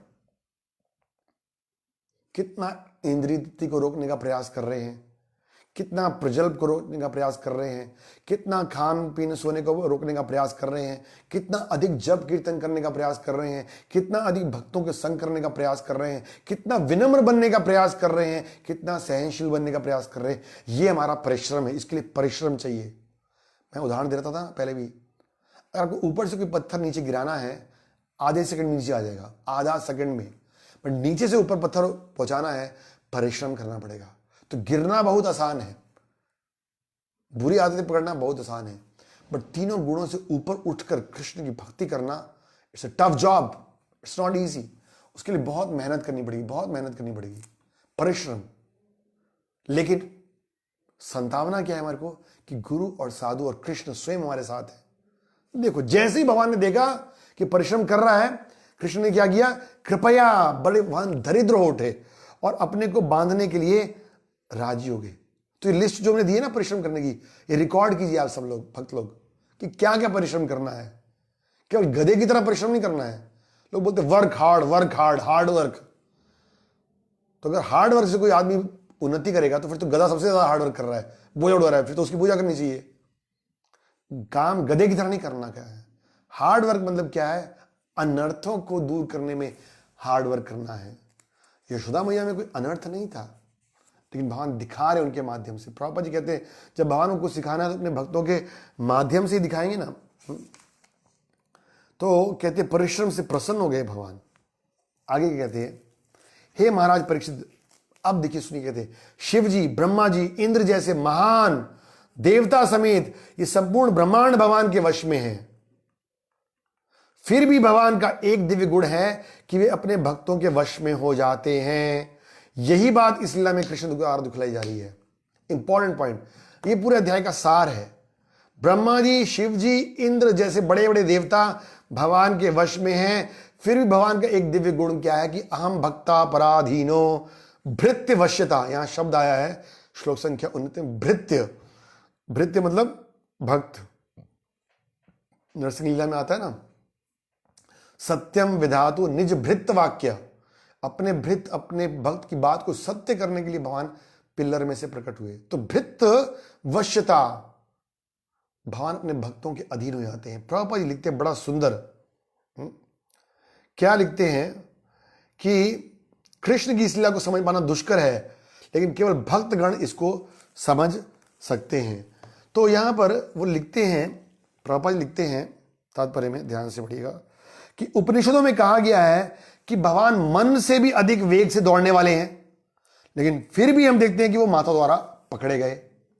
भगवान आत्माराम है, अपने आप में कंप्लीट है, लेकिन फिर भी भगवान को भूख लगती है। भगवान सौम्य है, लेकिन फिर भी उनको क्रोध आता है। भगवान की सेवाएं लक्ष्मियां कर रही हैं, फिर भी वो मक्खन की चोरी कर रहे हैं जैसे कोई भूखे हों। सारे जीव के नियंत्रक यमराज भी कृष्ण से भयभीत रहते हैं, फिर भी वो अपनी माता की सोटी से डर रहे हैं। ये सब क्या है? विरोधाभास है, कॉन्ट्राडिक्टरी थिंग है। एक तरफ भगवान लक्ष्मी द्वारा सेवित है, लक्ष्मी मतलब जिसका धनी की कमी नहीं है, और भगवान दूसरी तरफ चोरी कर रहे हैं। एक तरफ भगवान शांत स्वभाव के हैं, भगवान को क्रोध आ रहा है। एक तरफ क्या है? भगवान आत्माराम है, उनको किसी चीज की इच्छा नहीं है, लेकिन वो भगवान भूखे की तरह कह रहे हैं, मेरे को दूध पिलाओ, मेरे को माखन दो। एक तरफ भगवान को कोई नहीं रोक सकता है, पकड़ सकता है, योगी लोग भी। दूसरी तरफ आराम से पकड़ में आ गए हैं यशोदा के। एक तरफ से उनका नाम लेने से भी भय दूर हो जाता है, यमराज भी डरते हैं, और दूसरी तरफ से यशोदा मैया के हाथ में देखकर, डंडे को देखकर भयभीत हो रहे हैं। तो ये क्या विरोधाभास लगता है, बट ये विरोधाभास नहीं है, ये भगवान का दिव्य गुण है। प्रभुपाद लिखते हैं इन विरोधाभास को अभक्त नहीं समझ सकता, a non devotee can not understand it. वो कैसे समझेगा? किंतु भक्त समझ सकता है कि कृष्ण को अनन्य भक्ति कितनी बलवान है। अहम भक्ता पराधीनो, ये इतनी बलवान है भगवान की भक्ति कि कृष्ण को एक शुद्ध भक्त द्वारा नियंत्रण में रखा जा सकता है। इस भृत वश्यता का अर्थ ये नहीं कि अपने दास के वश में है, वे अपने दास के शुद्ध प्रेम के वश में है। पॉइंट टू बी नोटेड, वो किसी व्यक्ति के विशेष के वश में नहीं है कि यशोदा, नंद महाराज या ग्वाल बाल, उनके शुद्ध प्रेम के वश में है। तो अगर आपके पास प्रेम नहीं है तो दुर्योधन ने छप्पन भोग लगाया, पकड़ने की कोशिश किया, निकल गए भगवान हाथ से। शुद्ध प्रेम के वश में है। ये जो प्रेम शब्द है, इसको हमें से कोई ठीक से समझता नहीं है, लेकिन हमने कई बार समझने की कोशिश की ना। प्रभुपाद जी कहते हैं प्रेम मतलब जब आप किसी को प्रेम करते हो तो उसकी प्रसन्नता के लिए आप कुछ भी करने को तैयार होते हो जो उसको अच्छा लगता है, और उसमें ये नहीं देखते हो कि क्या सुविधा मुझको मिली है और क्या असुविधा मुझको मिली है। ना सुविधाओं का ध्यान रखते हो, ना असुविधाओं का ध्यान रखते हो, वो प्रेम है। तो यशोदा मैया को असुविधा हो रही थी, दौड़ रही हैं, भाग रही हैं, और कृष्ण कहते मैं पकड़ में नहीं आऊंगा, लेकिन यशोदा मैया कहती कैसे पकड़ में नहीं आऊंगे। और यशोदा मैया का शुद्ध प्रेम थकी नहीं, उन्हें छोड़ दिया कि चलो नहीं, कोई नहीं, अपने आप थक के आ जाएगा। सो सकती थी यशोदा, नहीं, उन्होंने बोला नहीं, लगी रही पीछे। रस्सी भी उन्होंने कहा जब तक मैं बांधती रहूंगी। एक के बाद एक लोग मजाक उड़ा रहे हैं, उनका खुद का हंसी आ रही है, लेकिन यशोदा मैया कहती है नहीं, प्रयास नहीं छोड़ना है। तो ये प्रभुपाद जी कह रहे हैं, जैसे अर्जुन ने बोला हे कृष्ण, मेरे रथ को और सेना के बीच में ले चलो, और कृष्ण ने तुरंत इस आदेश का पालन किया। भागवतम के पहले स्कंद के पहले अध्याय के पहले श्लोक में, पहला स्कंद पहला अध्याय पहला श्लोक, अभिज्ञ स्वराट, भगवान के लिए वर्ड था स्वराट। स्वराट means completely independent, nothing can bind Krishna. कुछ भी भगवान की किसी के प्रति ऑब्लिगेशन नहीं है, बट भक्तों के प्रति भगवान की ऑब्लिगेशन है। अब यशोदा दौड़ रही है, इतना बांधने का प्रयास करिए, भगवान कैसे नहीं बंधेंगे। भगवान प्रभुपाद लिखते हैं कि अपने भक्तों के वश में हो जाते हैं। यही बात इस लीला में कृष्ण द्वारा दिखलाई जा रही है। तो प्रभुपाद जी कह रहे ये हमें देखना है कि भगवान किस तरह से प्रसन्न हो रहे हैं। श्रीमद् भागवतम में 10वें स्कंद में भी 11वें अध्याय 9वें श्लोक में हमने ये सुना, वो कहते हैं कि दर्शयाम तद विधन लोका आत्मनो भृत्यवश वश्यता, आत्मनो भृत्यवश्यता, सेम भृत्यवश्यता यहां पर है ना, तो वह आत्मनो भृत्यवश्यता। जो भगवान के शुद्ध भक्त हैं उनके द्वारा भगवान ये दिखाना चाहते हैं कि वो अपने शुद्ध भक्तों के अधीन रहते हैं। और वो क्या करते हैं, जब उनके अधीन में आ जाते हैं ना, तो काम उनका एक ही है, गोकुल रंजन काना, रंजन मतलब आनंद देना। सारा प्रयास कृष्ण का एक है, भक्तों का प्रयास है कृष्ण को प्रसन्न करना, समसिद्धि हरितोषणम, हरि को कैसे संतुष्ट करें, और हरि का प्रयास है भक्तों को कैसे संतुष्ट करें। यशोदा मैया का जो प्रेम है उसका वर्णन अनेक जगह का वर्णन किया गया, हमारे पास उतना समय नहीं है, आगे चलते हैं। और ये श्लोक हमने पहले भी गाया था, 20वां श्लोक, नेमम विरिंचो ना भवो, जब हमने शक्तासुर की कथा गाई थी। इस भौतिक जगत में मोक्ष दिलाने वाले भगवान की ऐसी कृपा ना तो कभी ब्रह्मा जी को मिली, ना शिव जी को मिली, और तो और भगवान की अर्धांगिनी लक्ष्मी जी को भी ये कृपा नहीं मिली जो कृपा मैया यशोदा को मिली है, नंद महाराज यशोदा मैया को। तो लक्ष्मी जी जो है ऐश्वर्य भाव में भगवान की सेवा करती हैं, ब्रह्मा जी भी, लेकिन यशोदा मैया क्या है, वात्सल्य भाव में, प्रेम भाव में भगवान की सेवा कर रही है। प्रभुपाद लिखते ब्रह्मा जी और शिव जी को कौन कहे, भगवान की नित्य संगी लक्ष्मी को भी जो सदैव उनके शरीर के साथ रहती है, ऐसी कृपा नहीं मिली। इसलिए महाराज परीक्षित ये सोच के चकित थे ना कि आखिर माता यशोदा और नंद महाराज ने अपने पूर्व जन्म में क्या किया जिससे उन्हें कृष्ण के वात्सल्य माता पिता बनने का सौभाग्य मिला। इस श्लोक में 3 बार ना आया है, ना ले भीरे, ना ना ना ना शिव जी, ना ब्रह्मा जी, ना लक्ष्मी। जब ना आता है जैसे नास्ते नास्ते नास्ते, मतलब और कोई तरीका ही नहीं है। और यहां पर एक शब्द बड़ा इंपॉर्टेंट आया है, ध्यान सुनिएगा, 20वां श्लोक पढ़ रहा हूं मैं। प्रसादम लेभीर गोपी, लेभीर मतलब प्राप्त हुआ, उस गोपी को वो कृपा प्राप्त हुई जो कि ब्रह्मा शिव और लक्ष्मी जी को नहीं थी। किसके द्वारा, यत प्रपाप यत यत तत् प्राप विमुक्ति दाता। क्या वर्ड है यहां पर भगवान के लिए, विमुक्ति दाता। विमुक्ति दाता मतलब भगवान मुक्ति प्रदान करने वाले हैं, भगवान का एक नाम है मुकुंद। लेकिन यहां पर क्या हो रहा है, जो सबको मुक्त करने वाले हैं वो स्वयं बंध गए हैं। ये है कृष्ण की दिव्य लीला, सबको मुक्त करने वाले हैं, इस जगत से मुक्ति दिलाने वाले कृष्ण हैं, विमुक्ति दाता। भगवान का नाम मुकुंद है ना, प्रसिद्ध है भगवान का नाम मुकुंद। लेकिन यहां पर कृष्ण बंध गए हैं। इस भौतिक जगत से मोक्ष दिलाने वाले भगवान शुकदेव गोस्वामी जानकर कह रहे हैं ये श्लोक, परीक्षित महाराज को बताना चाहते हैं कि नंद महाराज यशोदा मैया के प्रति कितना प्रेम है। देखिए शुकदेव गोस्वामी जब कथा कर रहे थे, ये कथा उन्होंने सुनी जरूर व्यास देव जी से है, लेकिन शुक मुखादर, जब शुक अपने मुख से बोल रहे हैं तो और बढ़िया आनंद आ रहा है उनको, भगवान के भक्त बन गए हैं। फिर आगे कहते हैं, शुकदेव गोस्वामी कह रहे, माता यशोदा के पुत्र भगवान कृष्ण स्वतः स्फूर्त प्रेम भक्ति में लगे भक्तों के लिए सुलभ हैं। वेदेशु दुर्लभम अदुर्लभम आत्मभक्तो, ब्रह्मा जी कह रहे हैं, क्योंकि वेदों का अध्ययन करेगा उसके लिए दुर्लभ है। लेकिन यशोदा के पुत्र किसके लिए सुलभ है, प्रेम भक्ति में लगे हुए। प्रेमांजना चरिता भक्ति विलोचनेना संता सदैव हृदयेषु विलोकयन्ति। ये श्लोकों को बार बार गाएंगे, बार बार सुनेंगे, बार बार पढ़ेंगे। क्या है श्लोक, प्रेम अंजन, अंजन बोलते हैं काजल को, लेकिन ये काजल आपको किसी ब्यूटी पार्लर में नहीं मिलेगा। प्रेमांजना, कृष्ण प्रेम का अंजन जब लगाएंगे तब क्या होगा, संता सदैव हृदयेषु विलोकयन्ति, तब कृष्ण को देख पाएंगे। लोग कृष्ण को देखना चाहते हैं, भगवान को देखना चाहते हैं, चैलेंज करते हैं, can you show me God? Prabhupada says what qualification you have to see God? अब क्वालिफिकेशन तो प्राप्त करो। अंधेरे कमरे में बैठे हो काल कोठरी में और कहते हो मेरे को सूरज दिखाओ, थोड़ा बाहर तो निकल कर आओ। तो प्रभुपाद जी कहते थे, उदाहरण देते थे ना मेढक का, कि एक मेढक था जो कुएं में रहता था और बाहर से समुद्र से एक मेढक आया, बोला तू क्या कुएं में रह रहा है, समुद्र तो इतना बड़ा है। तो वो जरा कितना बड़ा, 4 गुना 10 गुना, लेकिन उसकी तुलना कहाँ है, कहाँ कुआं और कहाँ समुद्र। तो हम सोच रहे हैं बस यही जीवन में आनंद है, बस यही 4 दीवारी, यही शहर, यही देश। बट गोलोक वृंदावन में कृष्ण, यशोदा मैया, आनंद मार्ग से जो आनंद ले रहे हैं, फिर उसके लिए बाहर आना पड़ेगा। वो कहते हैं भक्तों के लिए सुलभ है, लेकिन वो मनोधर्मियों, मनोधर्मी किसको बोलते हैं?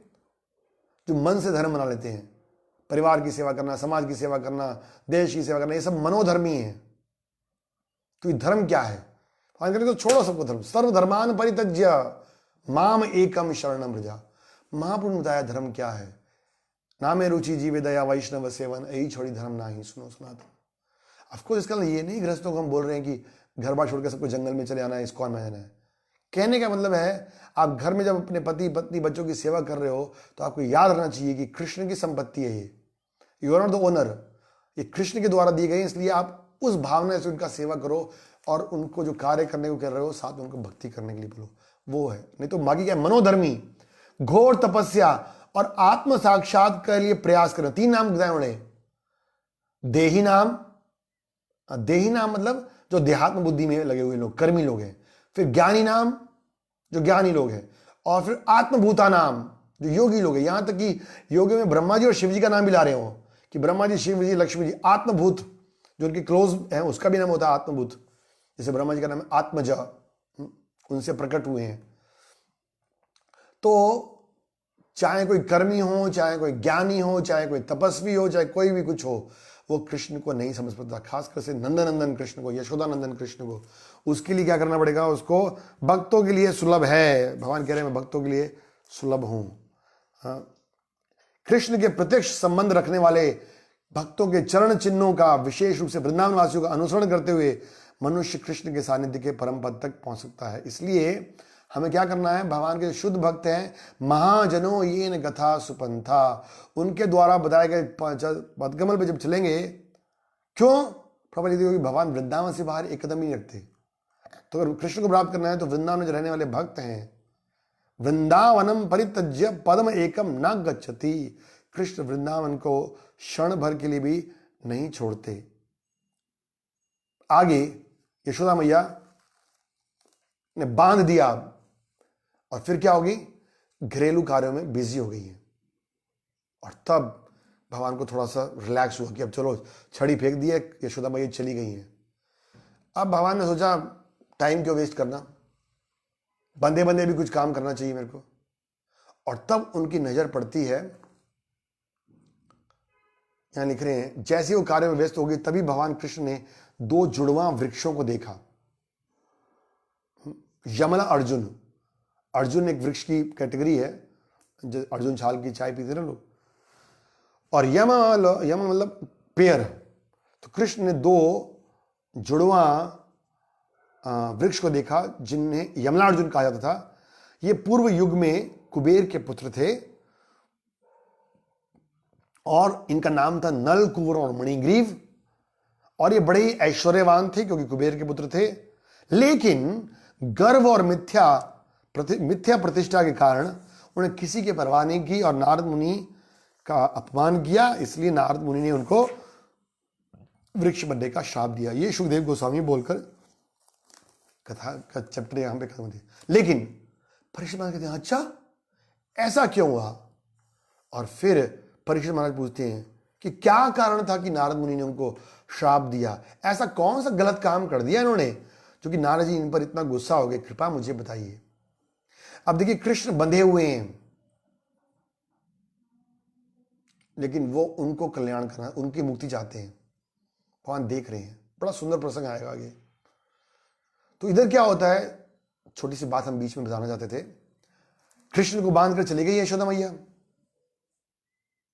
उनके संग पहले कौन थे? ग्वाल बाल थे, बानर सेना भी थी। वो सब बाहर भाग तो गए थे डर के मारे, लेकिन गेट के बाहर ही खड़े थे। और सोच रहे हैं ओ हमारी वजह से कृष्ण बंद गए आज, अरे कन्हैया के बिना हम कैसे खेलेंगे, हमारे को दही मक्खन खिला रहा था, ये खुद तो खाता ही नहीं है और हमारे चक्कर में आज ये फंस गया, अभी सोच रहे क्या करें। तो कोई कहता जाओ इसको खोल देते हैं। बोला ना भैया, हम जाएंगे तो हम भी फंस जाएंगे, फिर एक के संग और एक पटेंगे, तो कैसे लाएं उसको। तो सोच रहे हैं, युक्ति लगा रहे हैं, बड़े चिंतित हैं ग्वाल बाल बाहर। और कृष्ण भी सोच रहे हैं मैं कैसे अपने ग्वाल बालों को फिर से मिलने जाऊं।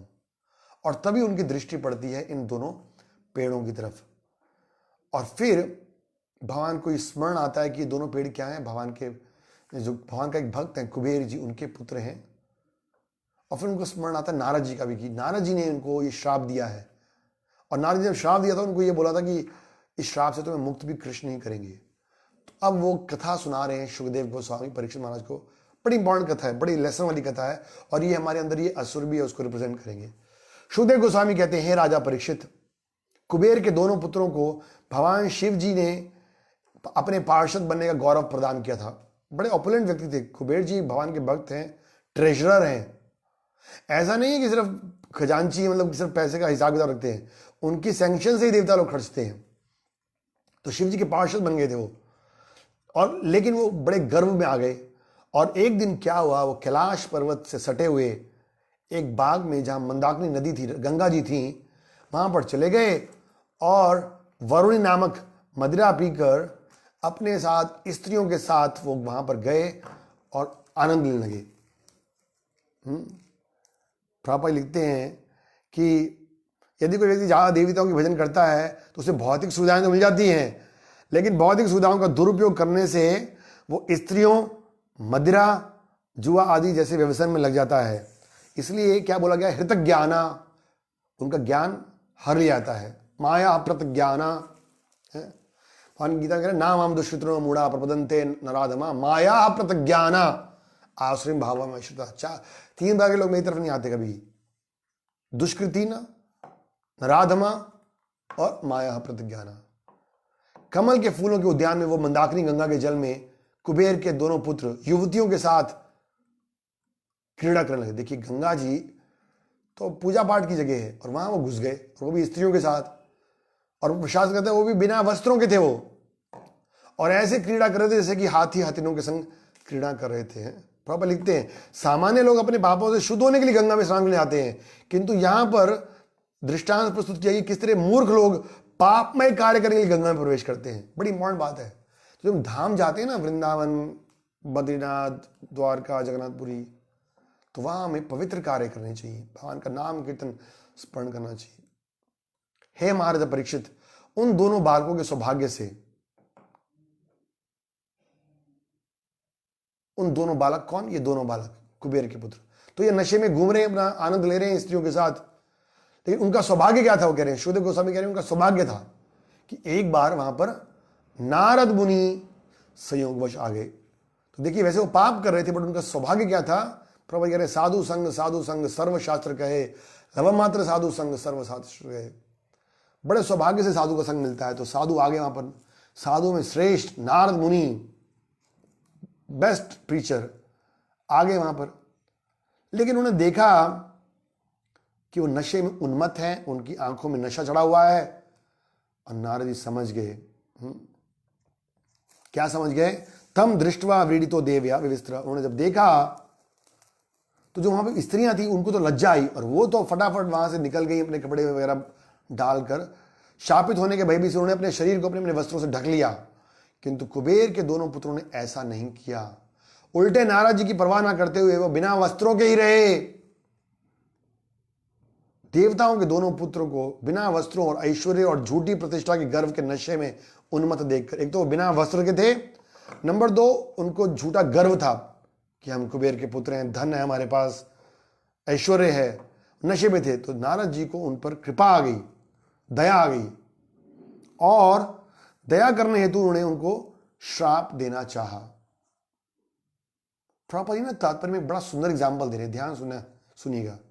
प्रभुपाद जी क्या कहते हैं, जब पिता देखता है कि बच्चा गहरी नींद में सो रहा है, लेकिन उसको दवाई देनी है, समझ लो कि बच्चा बीमार था और उसको बीमारी का इलाज करने के लिए दवाई देनी है, लेकिन बच्चा सो गया है, जब पिता देखता है कि बच्चा गहरी नींद में सोया हुआ है किंतु उसे किसी बीमारी के इलाज के लिए कोई दवाई पिलानी है, तो पिता क्या करेगा?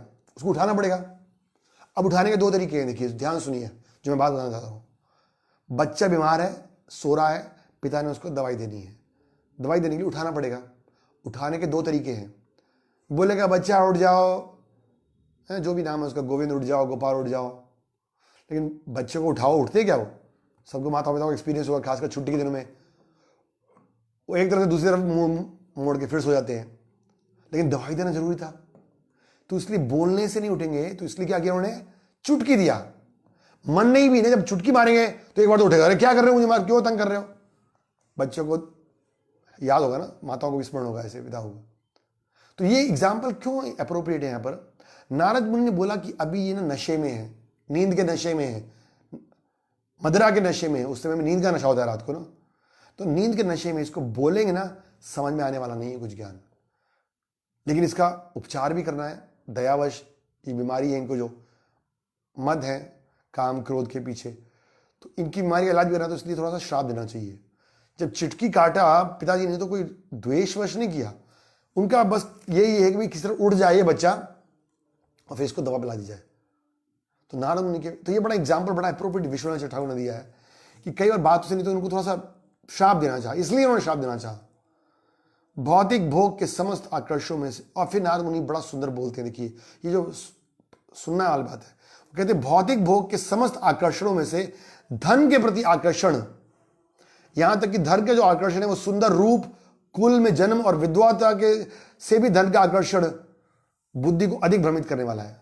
देखते हैं कई बार किसी का शरीर बड़ा सुंदर नहीं होता, काले कलूटे होते हैं, और कोई फैमिली बैकग्राउंड भी बहुत अच्छा नहीं है और पढ़े लिखे भी नहीं है, लेकिन किसी कारण से उनके पास पैसा है, तो कितना अहंकार में चलते हो, हैं ओपन जीप में चलेंगे और सब ड्रामाबाजी करते हुए।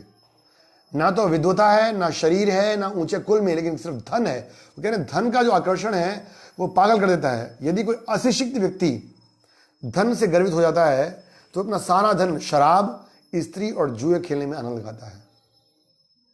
क्लियर बता रहे हैं, देखिए शास्त्र शराब का संकट, इसलिए इस कौन में प्रभु ने ये नियम वर्जित किए।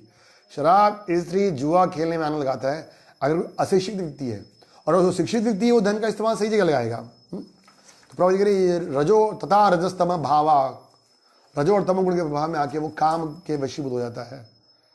तो वो नारद मुनि ने देखा कि मणिग्रीव और नल कुंवर के विषय में किया विचार, कि उन्होंने देखा कि वो अपने पिता कुबेर के धन पर इतना अतरा रहे थे।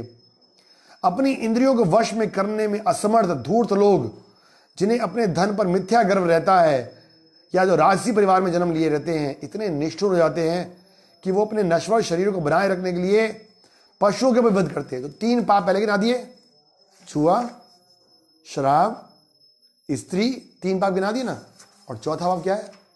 पशु हत्या। जिनके पास अधिक धन है वो क्या करते हैं? पशुओं का निर्दयता पूर्वक वध करते हैं। कभी कभी अपनी मौज मस्ती के लिए पशुओं को मार डालते हैं। मतलब मेरे को यहां बोलना नहीं चाहिए, पब्लिक को लेक्चर देख ले, सुनो ना, हमने वहां देखते बड़े बड़े जो film actor, so called film actors है, जिनकी हम सब लोग पूजा भी करते हैं, हम लोग हीरो हैं हमारे, और वो क्या है सिर्फ मौज मस्ती के लिए वो जो हिरण है उनको मारते हैं और फिर बाद में उनको सजा होती है। सिर्फ उनकी जो खाल है ना उसको अपने घर में टांगने के लिए। इतना दुर्भाग्य है, कलयुग में सब बढ़ता जाएगा। तो नारद मुनि, और अब देखो प्रकृति उन्हीं को श्राप दे रही है जो पशु हत्या करते हैं। हम देख सकते हैं प्रकृति के अगेंस्ट हम जाएंगे तो प्रकृति हमें कष्ट देगी। प्रभु लिखते हैं पशु हत्या वर्जित है। आगे कहते हैं, बड़ा इंपॉर्टेंट श्लोक है ये श्लोक, जो है ना पढ़ रहे हैं, ध्यान सुनिएगा क्या कहते हैं। कहते जीवित रहते हुए मनुष्य को अपने को बड़ा आदमी, मंत्री, राष्ट्रपति या देवता सोचते हुए शरीर पर गर्व हो सकता है। हम सबको शरीर पर गर्व है ना कि मैं ये हूं, वो हूं, फलाना हूं, ढुंगाना हूं। किंतु वे चाहे जो भी हो, मृत्यु के बाद उसका शरीर की 3 स्थिति होती है। अगर शरीर को ऐसे छोड़ देते हैं, जैसे पारसी लोग हैं, तो उसको कीड़े खाते हैं। अगर उसको दबाएंगे तो उसको और कीड़े खा के मल के रूप में त्याग देंगे। प्रभु लिखते हैं कि जो पशु को छोड़ दिया गया उसको कीड़े खाते हैं, फिर चील गीदड़ खाते हैं और उसको मल बना के छोड़ देते हैं। तो कीड़ा बनेंगे या मल बनेंगे या फिर राख, जलाएंगे तो राख बनेंगे। वो कह रहे कि चाहे कोई कितना ही बड़ा आदमी क्यों ना हो, मंत्री हो, राष्ट्रपति हो, देवता हो, मृत्यु के बाद उसका शरीर कीट, मल या राख में परिणत हो जाएगा। ये हमारा शरीर बनेगा, या तो राख बन जाएगा या किसी पशु का मल बन जाएगा, जो पशु खाएगा उसको उसका मल बनेगा, या फिर कीड़े बनेंगे।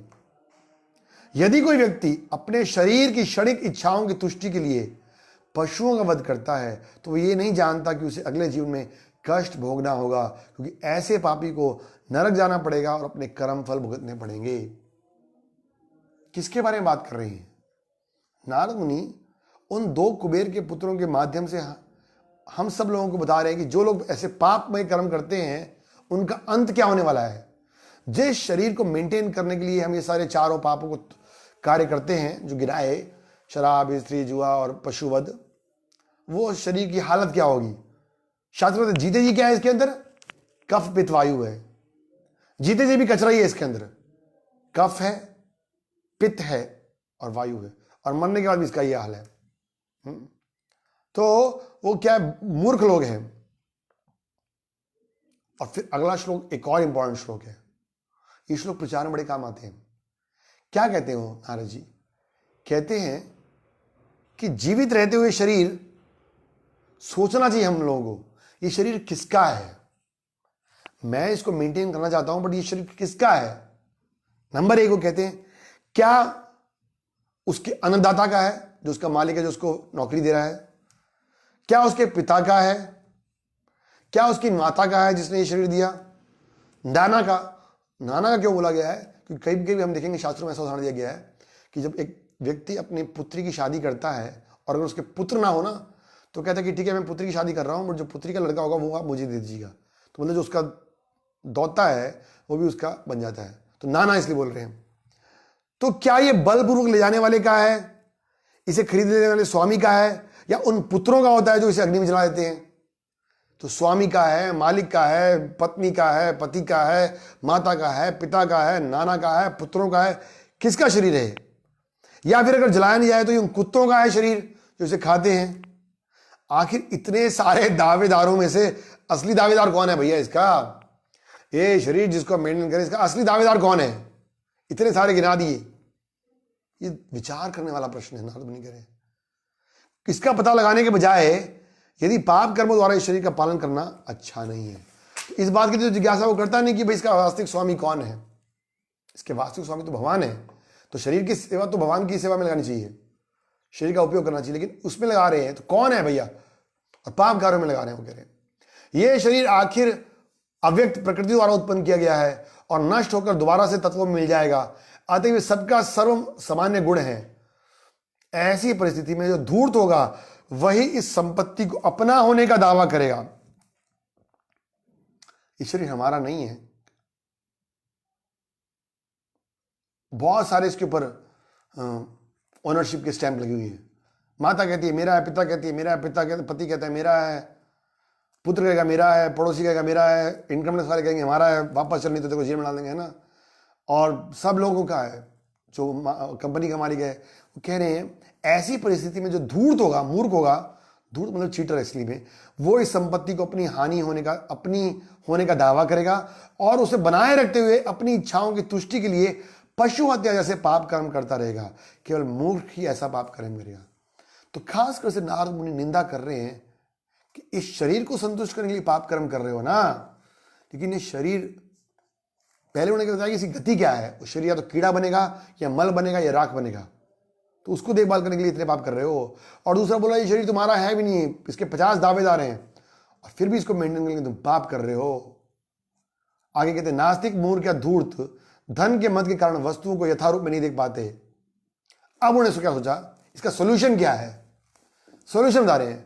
कहते इसलिए क्या करते हैं इनको, अब ये जो नल कुबेर के पुत्र हैं ना, नल कुबेर और मणिग्रीव जो कुबेर के पुत्र हैं, इनको थोड़ा गरीब बनाएंगे, क्योंकि धन की वजह से ही पागल हो गए हैं।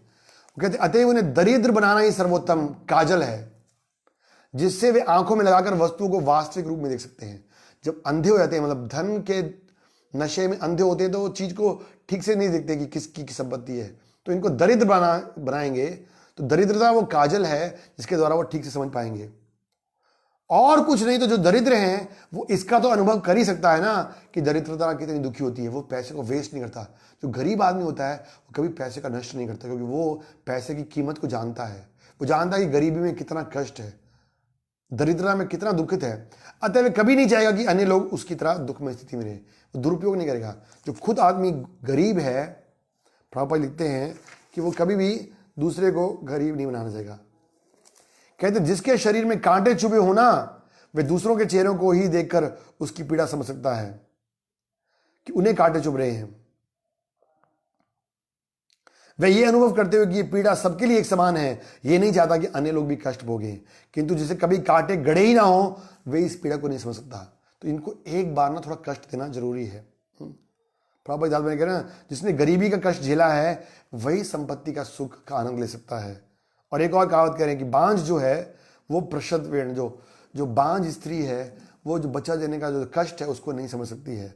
तो इसी प्रकार जो व्यक्ति धन का दुरुपयोग कर रहे हैं उनको एक बार जब गरीब बनाएंगे तो वो उसकी कीमत समझेंगे। 3 श्लोक अगले बड़े इंपॉर्टेंट है।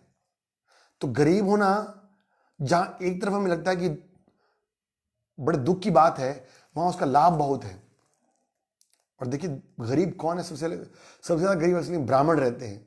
हम कथा बताते हैं आगे। कह रहे दरिद्र व्यक्ति जो है वो अपने आप तपस्या करनी पड़ती है उसको। देखिए दरिद्र व्यक्ति को मेहनत करनी पड़ेगी, बैठे बैठे नहीं खा सकता, तपस्या करनी पड़ेगी।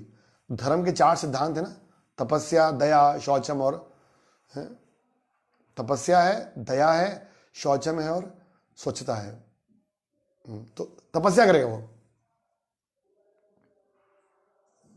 क्योंकि उसके पास अपने का कहने के लिए कोई संपत्ति नहीं है। इस तरह उसकी मिथ्या प्रतिष्ठा समाप्त हो जाती है। तो प्रतिष्ठा मतलब वो ज्यादा हवा में नहीं रहेगा। गरीब आदमी विनम्र रहेगा। वह सदैव भोजन, आश्रय और वस्त्र की आवश्यकता अनुभव करता रहता है। अतः दैव कृपा से जो उसको मिलेगा उसमें संतुष्ट रहेगा। 3 बातें बोल दी यहां पर। भगवान की कृपा पर निर्भर रहेगा और जो मिलेगा उसमें संतुष्ट रहेगा। तो भगवान की कृपा पर निर्भर रहना, संतुष्ट रहना, तपस्या करना, ये सब आप देखोगे भक्ति के लिए बड़े फेवरेबल गुण हैं। अनिवार्यत इस तरह की तपस्या करते रहने वाला उसके लिए अच्छा है, क्योंकि इससे उसकी शुद्धि होती है और मिथ्य अहंकार से मुक्ति होती है। Very important point. तपस्या से क्या होती है? शुद्धि होती है। उदाहरण देते हैं प्रभुपाद जी, इस सोने को अगर आग में हम जलाएंगे, तपाएंगे तो उसकी सारी गंदगी निकल जाएगी और वो चमकेगा। और हीरे को तराशेंगे तो उसमें और निखार आएगा। तो इसलिए जब हम तपस्या करते हैं तो हमारी शुद्धि होती है। एकादशी आती है तो कम भोजन करना, सुबह जल्दी उठना, ये सब तपस्याएं हैं। शरीर की तपस्या है, मन की तपस्या है, वाणी की तपस्या है। तो उससे शुद्धि होती है और क्या होता है? अहंकार नष्ट होता है।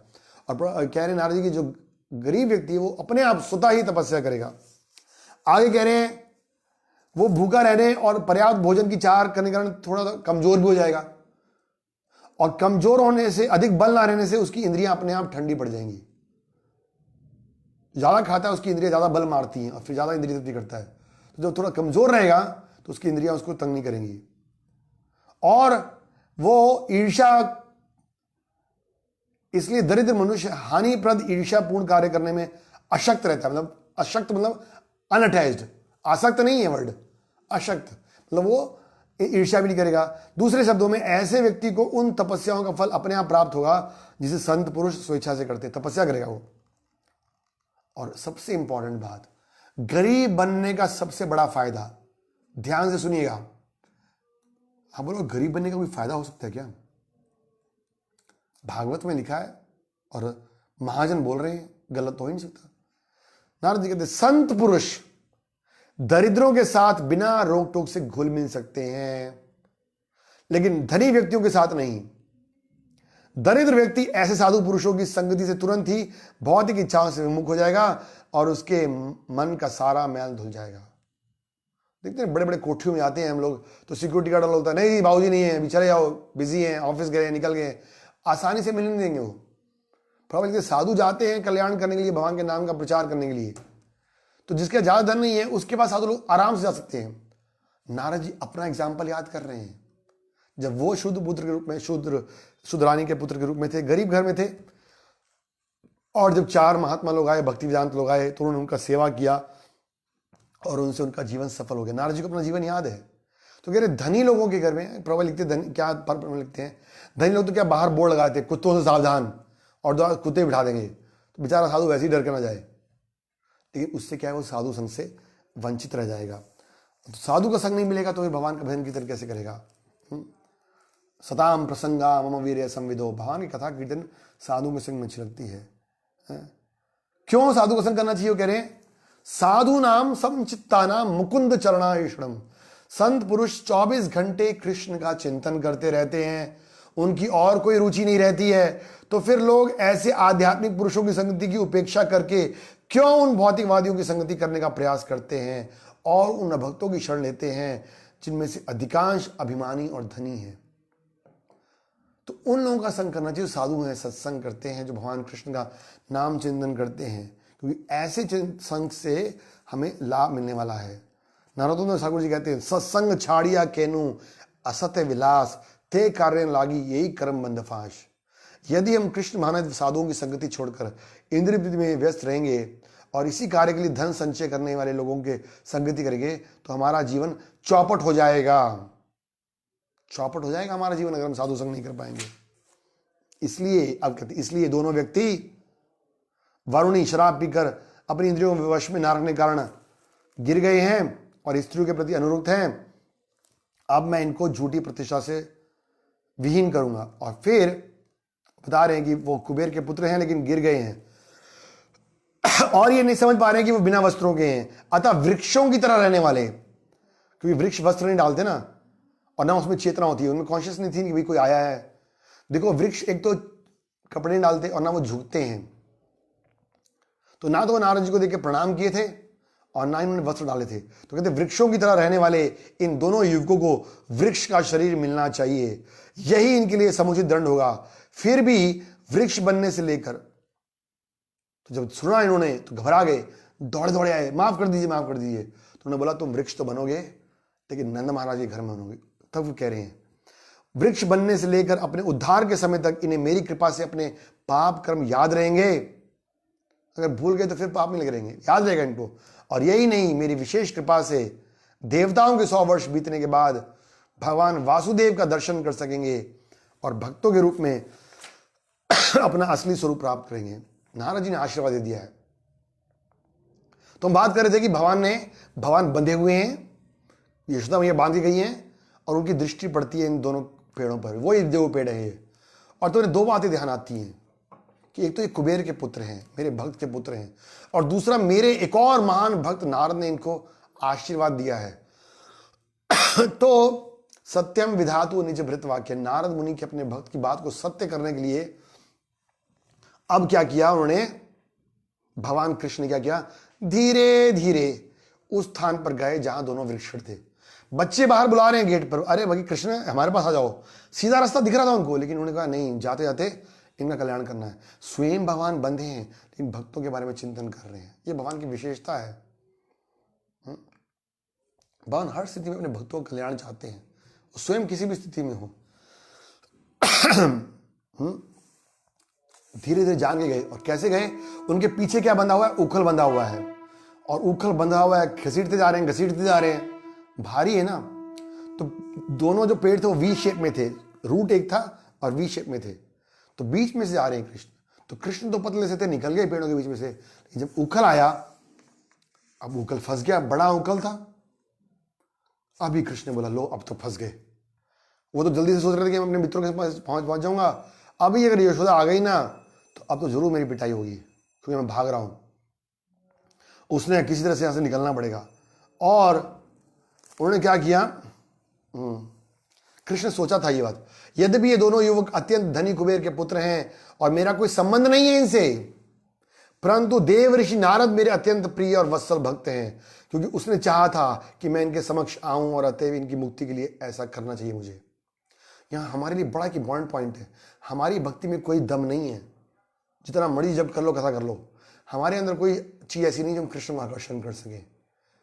लेकिन अगर कोई शुद्ध भक्त के पीछे पीछे लग जाएंगे हम, जैसे प्रभुपाद जी हैं, तो उनकी बात को सत्य करने के लिए शायद भगवान हमारे ऊपर कृपा करेंगे। ये महान बात है। यहाँ पर कह रहे कि मेरा इनसे कोई संबंध नहीं है, कृष्ण का हमारे संबंध है, लेकिन फिर भी कृष्ण बता रहे कि भक्तों के बिना हमारा कल्याण नहीं होगा।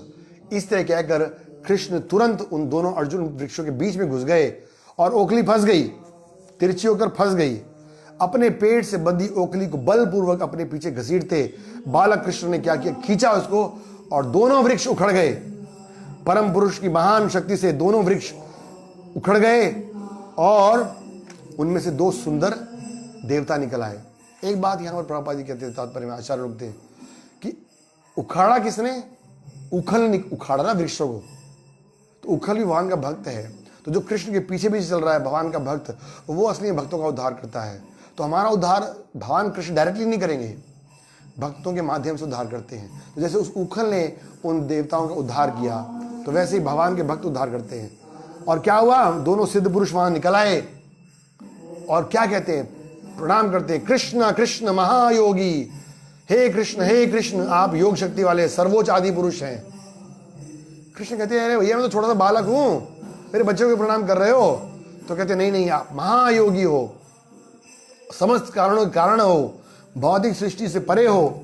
और ऐसे कई श्लोक बोलते जा रहे हो, कई श्लोक बोलते जाएंगे कि आप सृष्टि के पहले भी थे, बाद में भी हो, आपकी शक्ति की कोई सीमा नहीं है और आप अनेक अवतारों में आए हो, मत्स्य कूर्म वराह में। आपका सादर नमस्कार करते हैं क्योंकि आप शुभ हो। हम सदैव आपके दासों के, विशेष रूप से नारद मुनि के दास हैं। उनको याद आया कि नारद मुनि के पास हम बच रहे हैं, हम नारद मुनि के दास हैं, अतः आप हमें अपने घर जाने की अनुमति दें, हमारा कल्याण करें। और एक श्लोक बोलते हुए सबको याद करना चाहिए। ये श्लोक है 10वें स्कंद के 10वें अध्याय का श्लोक संख्या 38। वाणी गुणानु कथने श्रवणो कथायाम हस्तौ च कर्मसौ मनस्थो पादयोनिर स्मृत्याम शिरस्त्वो निवास जगत प्रणामे दृष्टिम सता दर्शनस्तु भगवतु नाम। वो कहते आज से, ये हमारे लिए कि चलो दे रहा है दुरुस्त है, आज से हमारे शब्द आपकी लीलाओं का वर्णन करें, हमारे कान आपकी महिमा का श्रवण करें, हमारे हाथ पांव और अनिंद्रियां आपको प्रसन्न करने के लिए कार्य में लगे और हमारा मन सदैव आपके चरण कमलों का चिंतन करे।